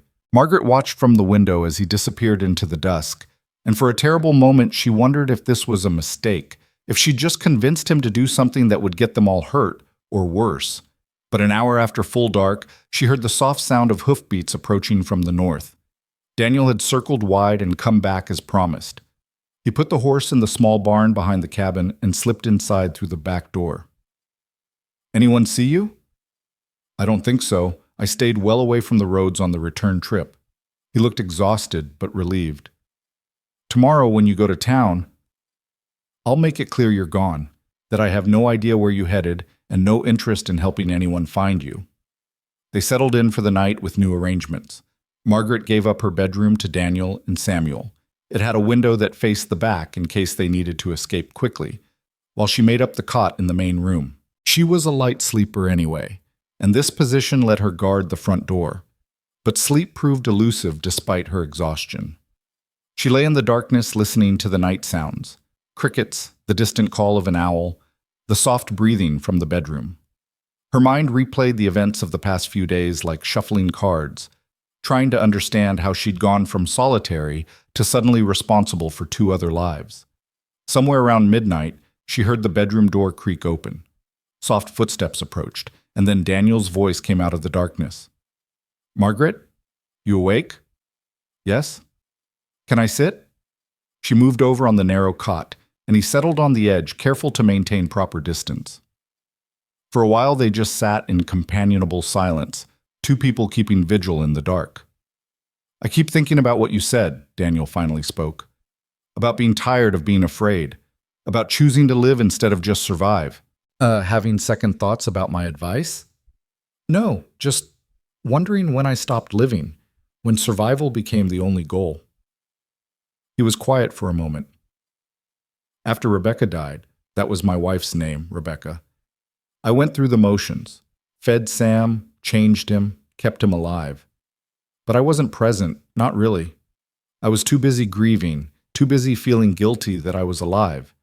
And she wasn't. It wasn't until we started this journey that I began to feel anything again. And now? Now I'm terrified. But I'm also awake, aware. I care about what happens, not just to Sam, but to myself, to you. She felt him turn toward her in the darkness. You gave me that, Margaret. By opening your door, by letting us stay, by deciding to help us fight. You reminded me that caring about the outcome is what makes us human. Margaret's throat tightened. You did the same for me. I thought I wanted to be alone forever. Thought it was safer. But these past days, having you and Samuel here, it's like waking up from a long sleep. Sometimes painful, but ultimately necessary. So what do we do with this awakening? Daniel asked softly. After we deal with William, after Samuel is safe, and we don't have to hide anymore, what then? It was the question Margaret had been avoiding, the one that implied a future beyond this immediate crisis. What happened when danger passed? Would Daniel and Samuel move on to Thomasville as planned? Would they stay here? Would she find herself alone again in this cabin, return to her routines but unable to forget what it felt like to have people to care for? I don't know, she admitted. I can't think past keeping you safe right now. That's fair. Daniel stood to return to the bedroom, but paused. Margaret, whatever happens, I want you to know, these days here have been the closest I've felt to home since Rebecca died. That's not a small thing, it's everything, really. So thank you, for all of it. He was gone before she could respond, the bedroom door closing softly behind him. Margaret lay back down, but her mind was more awake than ever, turning over his words. Home. That word again. Simple, but profound. She thought about Samuel's innocent declaration earlier. It feels like home. She thought about Daniel's admission just now. She thought about her own growing reluctance to imagine them leaving, to picture this cabin empty and silent again. Somewhere in the past few days, between the fever and the storm and the danger and the everyday moments of shared meals and simple companionship, 3 separate people had started becoming something more. Not quite a family, that word felt too large, too presumptuous. But something that resembled family in its basic shape, something that mattered in ways that terrified and thrilled her in equal measure. Morning would bring its challenges. She'd have to ride into town and lie convincingly, play the part of a woman who'd provided temporary shelter and nothing more. She'd have to face potential questions from neighbors she'd been avoiding for years. She'd have to be strong enough for all 3 of them. But tonight, in the darkness with 2 people sleeping peacefully under her roof, Margaret felt something she hadn't felt in 5 years. Not quite happiness, that was still too foreign, too fragile, but something that might, with time and care and courage, grow into happiness. Purpose, maybe. Or meaning. Or simply the quiet satisfaction of knowing she'd chosen connection over isolation, chosen to fight rather than hide, chosen to care despite the risk.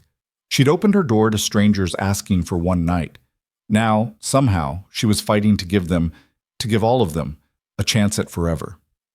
The irony wasn't lost on her. She'd built this isolated life to protect herself from loss. And now she was risking everything she'd built for people she'd known less than a week. But as sleep finally claimed her, Margaret realized she didn't regret the choice. Whatever tomorrow brought, whatever dangers they still faced, she'd chosen to live instead of merely survive. And that made all the difference. Margaret rose before dawn, her body moving through the motions of preparation while her mind rehearsed the lies she'd need to tell. She dressed carefully in her most respectable clothes, the dark blue dress she wore for town trips, her good boots, her hair pinned neatly. She needed to look like a woman who had nothing to hide, no reason for anyone to question her story. Daniel emerged from the bedroom as she was finishing her coffee, his face showing he'd slept as poorly as she had.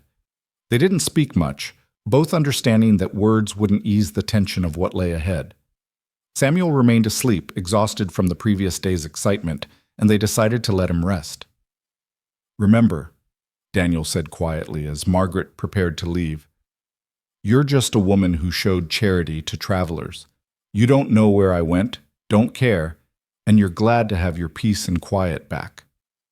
"I understand how lying works, Daniel." "I know, He reached out and took her hand. "Be careful. If they suspect you're protecting us, if they push—" "They won't. I've lived alone out here for 5 years. People think I'm strange anyway, too private, too isolated. It'll make sense that I'd want strangers gone as quickly as possible." "That's not who you are, though." Margaret looked at him directly. "It's who I was until you knocked on my door. But they don't know that. They'll believe what they expect to see." She rode the chestnut mare into town, arriving mid-morning when the general store would be busy enough that her presence wouldn't seem unusual, but not so crowded that she couldn't have the conversation she needed. Henderson was behind the counter when she entered, and his eyes widened slightly at seeing her. "Miss Hale, didn't expect you for another week or so." "Supplies ran low faster than planned," Margaret said evenly, pulling out her list. "Had unexpected visitors during the storm. They ate through more than I anticipated." She said it loud enough that several other customers could hear, establishing her story before anyone could ask. Henderson's expression shifted, becoming carefully neutral in that way people did when they wanted information but didn't want to appear nosy. "The man and boy folks have been asking about?" he asked, keeping his tone casual as he gathered her supplies. "I suppose so. He showed up during the worst of the heat. Child was fevered. I gave them shelter through the storm, some food and water. They left yesterday heading west." Margaret paused, then added with just the right amount of annoyance. "Honestly, I was glad to see them go. I'm not accustomed to company anymore, and a small child is exhausting." The lie tasted bitter on her tongue, but she saw several people nodding in understanding. A woman nearby, Mrs. Patterson, Margaret remembered, wife of a rancher to the east, spoke up. "Can't say I blame you. Children are a blessing, but they do require patience." Her eyes were curious. "The man didn't say where he was heading specifically?" "He mentioned family in California, I think. Or maybe Colorado. I wasn't paying close attention." Margaret shrugged. "He seemed eager to keep moving, and I was eager to have my home back. We didn't exchange life stories." Henderson finished gathering her supplies, and Margaret noticed him watching her face carefully. He was smarter than she'd given him credit for, she realized. He might suspect she wasn't telling the whole truth, but suspicion wasn't proof, and as long as she maintained her story consistently, there was nothing he could do.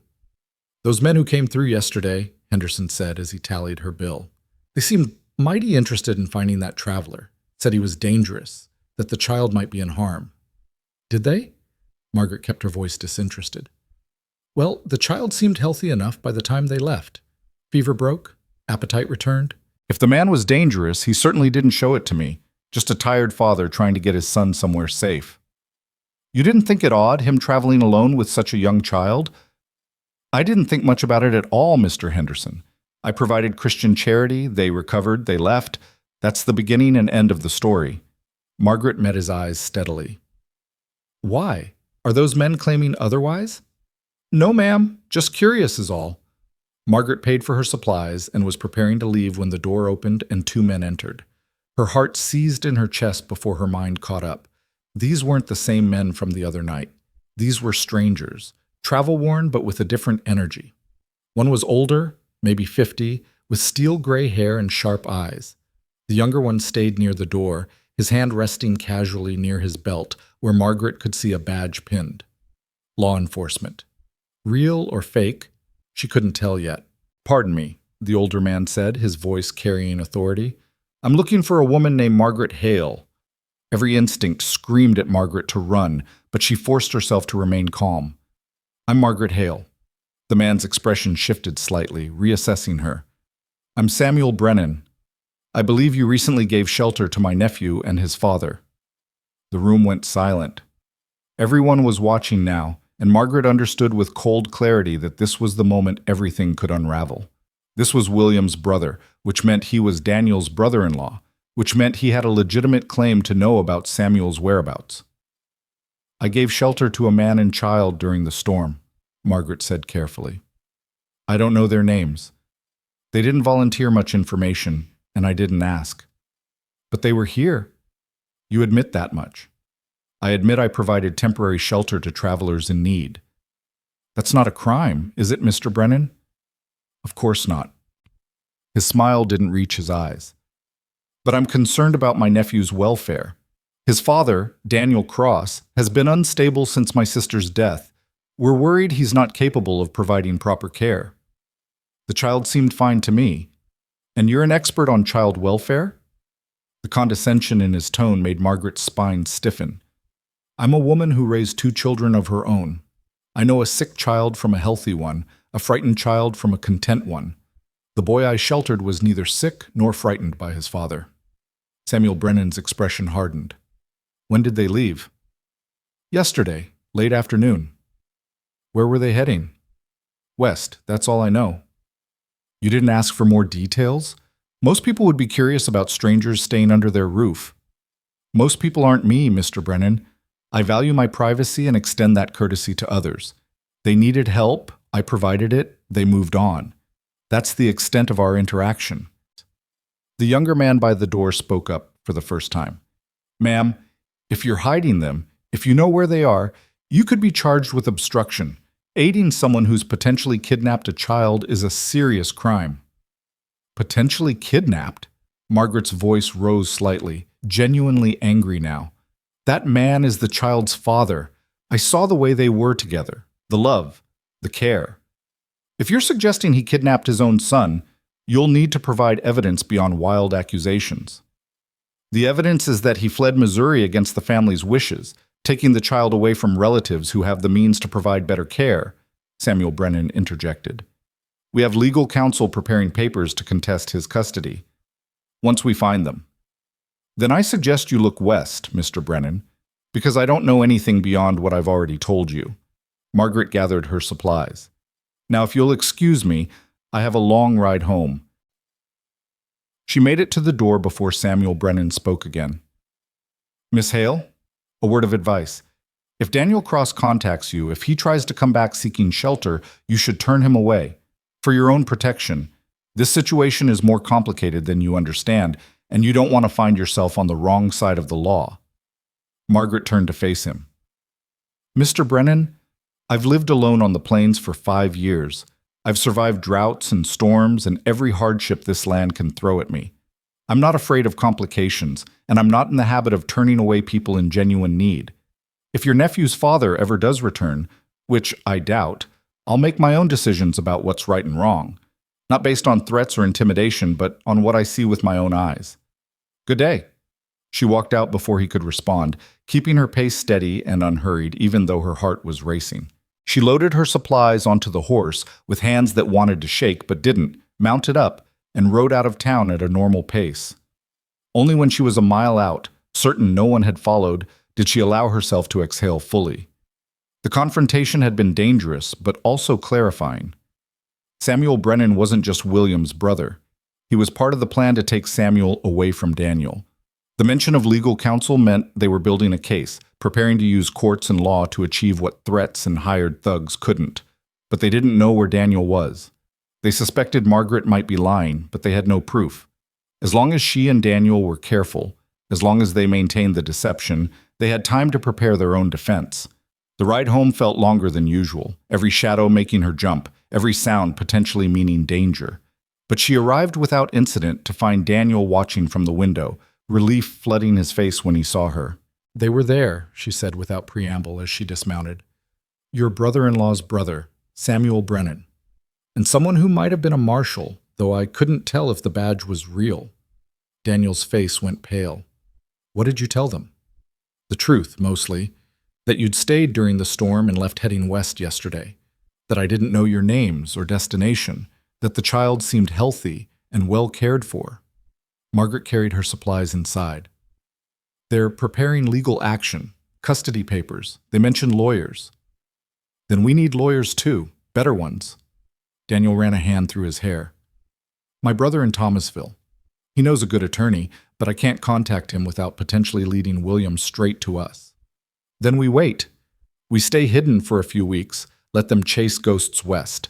Meanwhile, we gather what documentation you have proving Samuel is your son, proving you're fit to care for him. When the time is right, we go on the offensive instead of just defending. Samuel emerged from the bedroom, rubbing sleep from his eyes. Miss Maigret, you're back!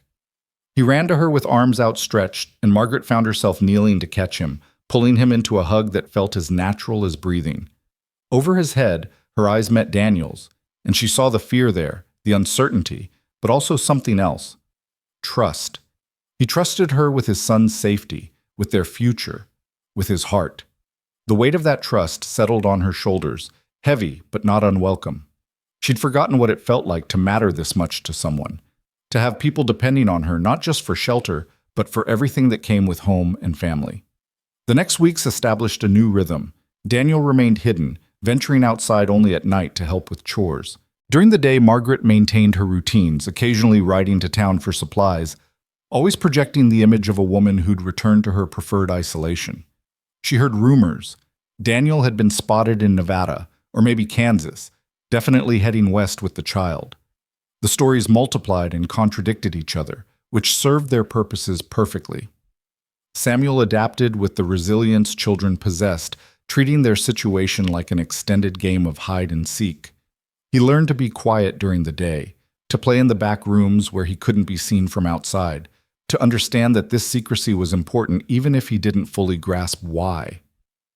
Margaret watched Daniel struggle with the confinement.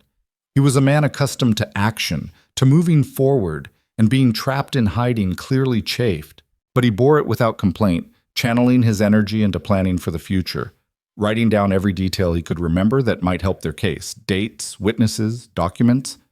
Rebecca's death certificate lists complications from childbirth, he said, one evening as they sat at the table after Samuel had gone to bed. That proves the family's claim that I caused her death is unfounded. I also have our marriage certificate, Samuel's birth certificate showing I'm his father, letters from neighbors in Missouri attesting to my character. That's a start. What about proof that you can provide for him? I have a trade, carpentry. I can show earnings, references from previous employers. My brother's offer of work in Thomasville is documented in his letters. Daniel looked up from his papers. But is it enough? William has money, social standing, family connections. What do I have besides love for my son? Love counts for something. It has to. Margaret reached across the table and took his hand. We'll make it count. Their hands remained joined, and the moment stretched into something more than simple reassurance. Daniel's thumb traced small circles on her palm, the gesture so intimate that Margaret felt heat rise in her cheeks. Margaret, he said softly, I need to know something. When this is over, when Samuel is safe and we don't have to hide anymore, do you want us to leave? The question hung between them, demanding honesty. Margaret thought about her answer carefully. A month ago, she would have said yes without hesitation, would have been counting the days until her solitude returned. But now, the thought of this cabin empty again, silent again, felt unbearable. No, she whispered. I don't want you to leave. What do you want? I don't know exactly. I just know that these past weeks, having you here, having Samuel, it's felt right in a way nothing has felt since I lost my family. I'm not saying I know what we're building or where it goes, but I'm saying I want to find out. Daniel's eyes reflected lamplight and something deeper. Hope, maybe, or the beginning of love. I'm falling for you, Margaret Hale. I've been trying not to because the timing is terrible and the situation is impossible, but I can't seem to help it. Margaret's breath caught. Daniel, you don't have to say anything back. I just needed you to know. Whatever happens, you've given me more than shelter. You've given me hope that life can be good again, that I can be more than just a father in survival mode, that Samuel can have a home and I can have happiness, partnership, whatever this is between us. It scares me, Margaret admitted, caring again, opening myself up to loss. I spent 5 years protecting myself from exactly this. I know. It scares me too. Daniel squeezed her hand. But I'm tired of being scared. I'm tired of running, physically and emotionally. I want to stand still. I want to build something. I want to see what happens if we're brave enough to try. Before Margaret could respond, a sound outside froze them both. Hoofbeats. Multiple horses approaching fast. Daniel was on his feet instantly, blowing out the lamp and moving to the window. 4 riders, he whispered, coming straight here. Margaret's mind raced. Get Samuel, the root cellar, now. What about you? I'll handle this. Go. Daniel disappeared into the bedroom while Margaret grabbed her rifle and positioned herself behind the door. She heard him wake Samuel gently, heard the back door open and close as they made their escape to the hidden cellar. She was alone now, 1 woman against 4 men, and she felt the fear but also something stronger, fierce determination that they would not take her family, not without a fight. The horses stopped outside, and heavy footsteps approached the porch. A fist pounded on the door. Margaret Hale, open up. We know you're in there. She recognized the voice. Samuel Brennan. He'd come back, and he'd brought reinforcements. Margaret's finger found the trigger of her rifle as she called out, It's late, Mr. Brennan. State your business or leave my property. We have a warrant to search these premises. We have reason to believe you're harboring a fugitive. I'm harboring no one. I'm alone, as I've been for years. You have no right. The door burst open, the lock giving way under force. Margaret raised the rifle, aiming at Samuel Brennan's chest as he entered with 3 other men behind him. Don't move, she said, her voice deadly calm. Samuel Brennan stopped, but his expression was confident, not afraid. You're not going to shoot me, Miss Hale. You're a decent woman who wouldn't commit murder. Try me. Where is he? Where's Daniel Cross? I told you before. He left weeks ago. I don't know where he went. We don't believe you, Samuel Brennan gestured to his men. Search the house. Every room, every closet, every hiding place. You have no legal right.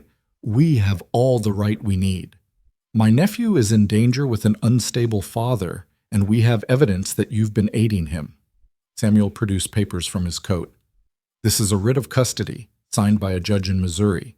Samuel David Cross is to be remanded to the care of his maternal relatives.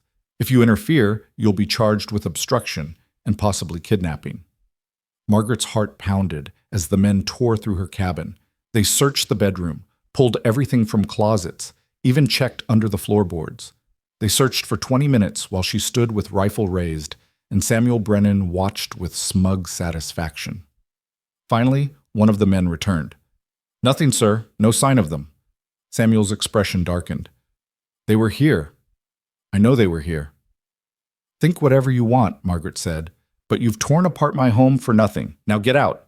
This isn't over, Samuel said, moving toward the door. We'll be watching this place. If he comes back, if you try to contact him, we'll know. And when we find him, and we will, you'll face charges for your part in this. They left finally, riding off into the darkness. Margaret waited until the sound of hoofbeats faded completely before setting down the rifle and running to the back of the cabin. She opened the hidden cellar door to find Daniel and Samuel huddled in the darkness below. They're gone, she said. You can come up. Daniel climbed out first, then lifted Samuel up. The child was crying silently, frightened by the shouting and violence. Margaret pulled him into her arms while Daniel checked the cabin, assessing the damage. They really did tear the place apart, he said grimly. I'm sorry, Margaret. I brought this down on you. No, William brought this down on all of us. Margaret held Samuel close, feeling his small body tremble. But they didn't find you. That's what matters. They'll be back, or they'll watch the place. We can't stay here anymore. Then we leave. Tonight. We ride to Thomasville to your brother, and we face this head on. No more hiding. Margaret, that's exactly what they want. They'll follow us. Let them. Let them see us riding together openly. Let them know we're not afraid anymore. Let them try to take Samuel in broad daylight with witnesses around. Margaret's voice was fierce. We find your brother's lawyer. We file our own custody papers. We force this into a courtroom where truth matters more than money. We fight, Daniel, on our terms, not theirs. Daniel stared at her, something like awe in his expression. You're sure? I'm sure. I'm done hiding. I'm done being passive. I'm done letting fear make my decisions. She looked down at Samuel, who'd stopped crying and was watching her with those serious eyes. Someone tried to take you tonight, sweetheart. But do you know what we're going to do? What, Miss Megret? We're going to make sure that never ever happens. Because you belong with your papa, and nobody has the right to take you away from someone who loves you that much. Do you understand? Samuel nodded solemnly. We're a family? The word hung in the air. Margaret looked at Daniel, saw the question and hope in his eyes, felt the weight of the child in her arms and the choice before her. She could still back away, could help them escape and return to her isolation, could protect herself from the risk of loss. Or she could step forward into the terrifying, beautiful unknown of belonging again. Yes, she heard herself say, we're a family. They rode out an hour later, 3 people on 2 horses heading east toward Thomasville through the darkness. They rode carefully but not secretly, no longer trying to hide. If someone was watching, let them see. Let them report back to William that Daniel Cross was moving with purpose, accompanied by a woman and his son, heading toward legal help rather than running away. Dawn found them on the outskirts of Thomasville. Daniel led them to a modest house on the edge of town where his brother Thomas lived. The reunion was emotional. Thomas had been sick with worry about Daniel and Samuel, and he welcomed them all with relief and immediate offers of help. There's a lawyer here, James Crawford, Thomas said once they'd settled. He's good, honest, and he hates seeing people bullied by those with more money. I'll take you to him this morning. Crawford's office was small but orderly, and the man himself inspired confidence. 60 years old with keen eyes and the calm demeanor of someone who'd seen everything. He listened to their story without interruption, asked pointed questions, and examined the documents Daniel had brought. You have a strong case, he said finally. You're the biological father, you've been the primary caregiver since your wife's death, and there's no evidence of unfitness. The fact that they've resorted to hired thugs and intimidation actually helps us, shows they know they can't win on merit alone. Can you stop them from taking Samuel? Daniel asked. I can file an injunction preventing any custody changes until a hearing is held. I can subpoena witnesses to testify about your character and parenting. I can make this expensive and public for the Brennan family, which they won't want. Crawford leaned back in his chair. But you need to understand, this will be a fight. They have resources. It could take months. I don't care how long it takes, Daniel said firmly. I'm not running anymore. And you, Miss Hale? Crawford turned to Margaret. Your involvement complicates things. They could try to paint you as an inappropriate influence, a woman of questionable morals harboring a man she wasn't married to. Margaret felt her face heat but kept her voice steady. My morals are none of their concern. I helped people in need. That's not a crime. No, but they'll use it against you if they can. Crawford's expression was kind but realistic. I'm not judging you. I'm telling you what we're up against. Then let them come, Margaret said. I've spent 5 years caring too much about what people thought, letting their judgment keep me isolated. I'm done with that. These 2 people matter more to me than public opinion. Crawford nodded slowly. Then we proceed. I'll file papers today. Daniel, you and Samuel will stay in Thomasville where I can reach you easily. Miss Hale, you're welcome to stay as well, though returning to your property might be smarter from an optics perspective. Shows you have your own life, your own concerns beyond this situation. I'll stay, Margaret said without hesitation. They've already torn apart my home looking for Daniel. Returning alone won't change anyone's opinion of me. I'd rather be here where I can help. The legal proceedings began that day. Crawford filed for custody confirmation, submitted evidence of Daniel's parenting, gathered affidavits from neighbors in Missouri who'd witnessed his dedication to Samuel. He also filed charges against the men who'd broken into Margaret's home, forcing the Brennans to defend their own actions. The battle played out over 6 weeks. The Brennans brought in expensive lawyers who painted Daniel as unstable, grieving, unable to provide proper stability. They claimed Samuel needed the advantages their family could offer: private education, social connections, financial security. Crawford countered by putting Daniel on the stand, letting the court see his love for his son, his steadiness, his plans for the future. He brought witnesses who testified about the care Daniel provided, the bond between father and son. He showed records proving Daniel's employment history, his ability to support himself and Samuel, and then he called Margaret to the stand. She was terrified as she swore to tell the truth, faced a courtroom full of people judging her every word and movement. The Brennan's lawyer attacked immediately. Miss Hale, Isn't it true you lived alone for 5 years before meeting Mr. Cross? Yes. And isn't it true you allowed an unmarried man to stay in your home alone with you for weeks? I provided shelter to a father and sick child. The circumstances were innocent. Were they? Or did you see an opportunity, a lonely widow, a widowed man, a ready-made family to fill the void in your life? Margaret felt anger rise but kept her voice calm. I saw a child who needed help and a father who was trying to protect his son from people who wanted to take him away for selfish reasons. I chose to help because it was the right thing to do.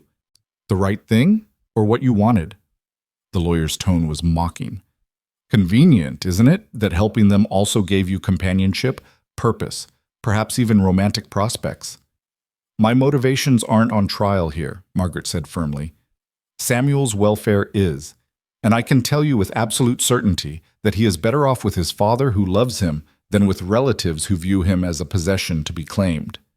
The lawyer tried to push further, but Crawford objected and the judge sustained it. Margaret left the stand shaking but feeling like she'd held her ground. The case took another turn when the judge interviewed Samuel privately. The child was young, but even at 2 years old, his preferences mattered. When he emerged from the judge's chambers and ran straight to Daniel, wrapping his small arms around his father's legs, the message was clear. The ruling came on a Tuesday afternoon. The courtroom was packed. Word had spread about the case, and people were invested in the outcome. The judge, a stern woman in her 50s, reviewed her notes before speaking. I've considered all evidence and testimony carefully. This is a case that required me to weigh multiple factors: financial resources versus emotional bonds, stability versus love, what the law requires versus what the child needs. Margaret held her breath. Beside her, Daniel gripped Samuel tightly. The court finds that Daniel Cross is a fit and loving father who has demonstrated both capability and dedication to his son's welfare. While the Brennan family can offer financial advantages, money alone does not make a proper home. The bond between father and son is evident and strong. The court sees no reason to disrupt that bond. Relief flooded through Margaret so intensely she felt dizzy.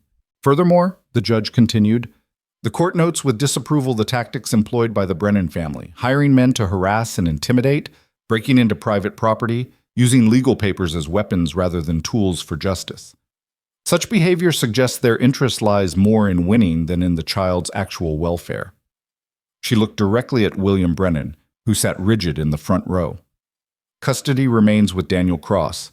The Brennan family may petition for supervised visitation rights if they wish, but they will have no decision-making authority over Samuel's upbringing. This court's ruling is final. The gavel came down, and Daniel burst into tears, clutching Samuel close. Margaret found herself pulled into their embrace, the three of them holding each other as relief and joy overwhelmed everything else. Outside the courthouse, Crawford shook their hands. You won. More importantly, you won decisively. They can't appeal this without new evidence, and there isn't any. Samuel is yours, Daniel, legally and permanently. Thank you, Daniel managed through tears. Thank you for believing us. Thank you for being worth believing in, Crawford replied with a smile. They celebrated that night at Thomas's house, a simple dinner that felt like the finest feast. Samuel was giddy with the adults' happiness, even if he didn't fully understand what had happened. Margaret watched him play, watched Daniel finally relax for the first time in months, and felt something settle in her chest that had been unsettled for 5 years. Peace. Not the empty silence of isolation, but the genuine peace of belonging, of fighting for something and winning, of choosing connection over safety and finding it was worth every risk. Later, after Samuel had fallen asleep and Thomas had retired to his own room, Daniel and Margaret sat on the porch in the warm summer darkness. What happens now? Margaret asked softly. Now we get to decide our future instead of just reacting to threats. Daniel took her hand. I was thinking, Thomasville seems like a good place. Thomas says there's work, good schools for when Sam gets older. Maybe we could stay, build something permanent. Or, Margaret said carefully, we could go back to the cabin, fix it up properly, make it a real home instead of just a shelter. Daniel turned to look at her. You'd want that? After everything that happened there? I want it because of everything that happened there. That's where we became a family, Daniel. That's where we chose each other. Seems right to build our future where it started. The cabin's isolated, hard work, difficult winters. I know. I've lived there for 5 years. Margaret smiled. But it won't be lonely anymore. It'll be full of life and noise and probably chaos with a growing child. It'll be home. What about us? Daniel asked, his voice hesitant. I meant what I said before. I've fallen for you, Margaret, but I haven't asked properly what you want from this, from us. Margaret thought about her answer. A month ago, she couldn't have imagined wanting any of this. A ready-made family, complications, the vulnerability of caring deeply for people who could be taken from her. But she'd learned something in these weeks of fighting and fear and finding courage she'd forgotten she possessed. I want everything, she said simply. I want mornings drinking coffee while Samuel plays at our feet. I want to argue with you about fence repairs and whose turn it is to collect eggs. I want to fall asleep next to you and wake up knowing we chose this life together. I want the messiness and the beauty and the risk of loving people who might leave me someday. Because the alternative, the safety of isolation, isn't actually living. And I'm done just surviving. Daniel's eyes shone in the darkness. Margaret Hale, will you marry me? Will you be Samuel's mother and my wife and let us build a life together in that cabin where you first showed us what home could mean? Yes, Margaret said, and felt the word transform everything. Yes to all of it. He kissed her then, gentle and sweet and full of promise. When they pulled apart, Margaret found herself smiling wider than she had in 5 years. The wedding took place 2 weeks later in Thomasville's small church. Thomas stood as Daniel's best man, and the lawyer Crawford gave Margaret away since she had no family present. Samuel, dressed in new clothes and looking impossibly proud, carried the rings on a small pillow. Margaret wore a simple dress, cream-colored, nothing fancy, but she felt beautiful standing beside Daniel, speaking vows that promised partnership and love and commitment to building something lasting together. When the minister pronounced them husband and wife, Samuel cheered so loudly that the whole congregation laughed. They returned to the cabin as a family, Daniel, Margaret, and Samuel Cross, arriving in late afternoon when the summer sun painted everything gold. The place looked different to Margaret now, not a monument to loss, but a foundation for the future. Daniel had already started repairs during their weeks in Thomasville, and more work remained. But standing there with her new husband and son, Margaret felt only excitement for the transformation ahead. They settled into their new life with surprising ease. Daniel completed the fence repairs he'd started months ago, then moved on to expanding the cabin, adding a proper bedroom for Samuel, reinforcing the barn, building a larger chicken coop. Margaret tended her garden with new enthusiasm, planting varieties she'd never tried before, planning for bigger harvests that would feed 3 instead of 1. Samuel thrived in ways that made Margaret's heart ache with joy. He grew taller, stronger, more confident. He helped with chores, learned to gather eggs without breaking them, followed Daniel around asking endless questions about carpentry and farming. He called Margaret Mama without anyone teaching him to, the word appearing naturally one morning at breakfast and staying. The first time he said it, Margaret had to leave the room to cry. Not sad tears, happy tears for the gift of being needed and loved and chosen by this small person who'd walked into her life and changed everything. They had challenges, of course. Winter came hard that first year, testing their preparations and their partnership. Samuel got sick again, just a minor cold, but it sent Margaret into a panic that Daniel had to gently talk her through. They argued about money, about decisions, about the 1,000 small things couples disagreed on when learning to share a life. But they also had moments of profound happiness. Christmas morning, watching Samuel's face light up at the toys Daniel had made. Spring planting with all 3 of them working the garden together. Summer evenings on the porch with Samuel playing while Daniel and Margaret sat close, his arm around her shoulders, both of them watching the sunset paint the plains in colors that never got old. Word spread about their story. The widow who'd taken in strangers and ended up with a family. The father who'd fought the system and won. Some people approved. Others whispered that it had all happened too fast, that Margaret had been improper in housing an unmarried man, that there was something scandalous about the whole situation. Margaret found she didn't care. Let them whisper. She had what mattered: love, purpose, family. The opinions of people who'd let her grieve alone for 5 years meant nothing compared to the daily reality of Samuel's laughter and Daniel's steady presence. On their first anniversary, Daniel gave her a gift, a wooden plaque he'd carved with 3 pairs of shoes sketched into the wood. Beneath them, simple words: "A family is made of people who choose each other." Margaret hung it by the door where everyone could see it, where she could see it every day and remember what she'd learned, that the bravest thing she'd ever done wasn't surviving 5 years alone, but opening that door when Daniel knocked, choosing connection over isolation, choosing to live instead of merely existing. Sometimes, late at night when the cabin was quiet and Samuel slept peacefully in his room, Margaret would lie beside Daniel and marvel at the journey that had brought them here. A desperate knock in the heat of summer, a fevered child, a storm that had trapped them together, danger that had forced them to stand united, legal battles that had tested their resolve, and through it all, the slow, surprising blooming of love. "Do you ever regret it?" Daniel asked her one of those nights. "Letting us stay, choosing this complicated, chaotic life?" Margaret thought about her answer. She thought about the 5 years of silence before they came. She thought about the woman she'd been, safe but hollow, protected but alone, surviving but not living. "Not for a single moment," she said honestly. "You and Samuel didn't interrupt my life. You gave it back to me. Even with all the difficulties, the judgment from others, the fear we went through, especially because of those things. They reminded me I'm alive, Daniel, that I'm capable of fighting for what matters, that love is worth the risk of loss." She turned to face him in the darkness. "I spent 5 years trying to avoid pain by avoiding connection, but that's not actually living, that's just waiting to die. You and Samuel taught me the difference." Daniel pulled her close, and they lay together listening to the night sounds, wind in the grass, crickets chirping, the occasional creak of the house settling. The same sounds Margaret had heard alone for 5 years, but they meant something different now. Not isolation, but peace. Not loneliness, but contentment. Not an ending, but a beginning that kept unfolding with each new day. Summer stretched on, bringing its familiar heat but no longer feeling oppressive.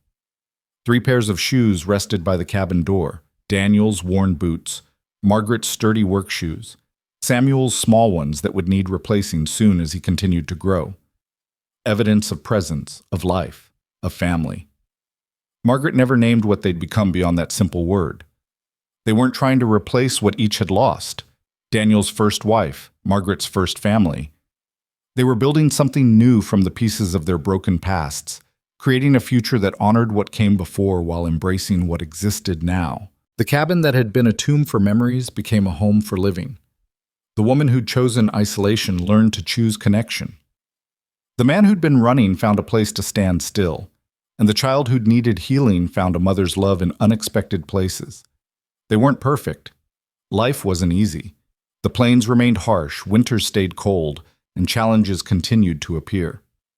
But they faced everything together, 3 people who'd found each other through desperate circumstances and chosen to build something lasting from that foundation. Years later, when Samuel was older and asked about how his family had formed, Margaret would tell him the truth, that sometimes the most important moments in life come from unexpected knocks on unlikely doors.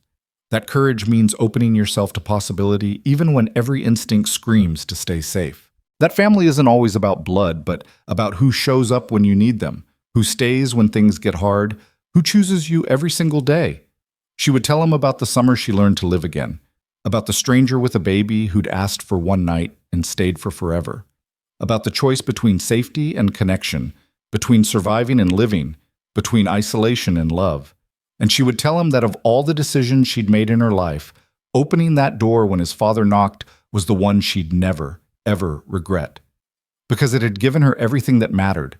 It had given her home, it had given her family, it had given her life itself.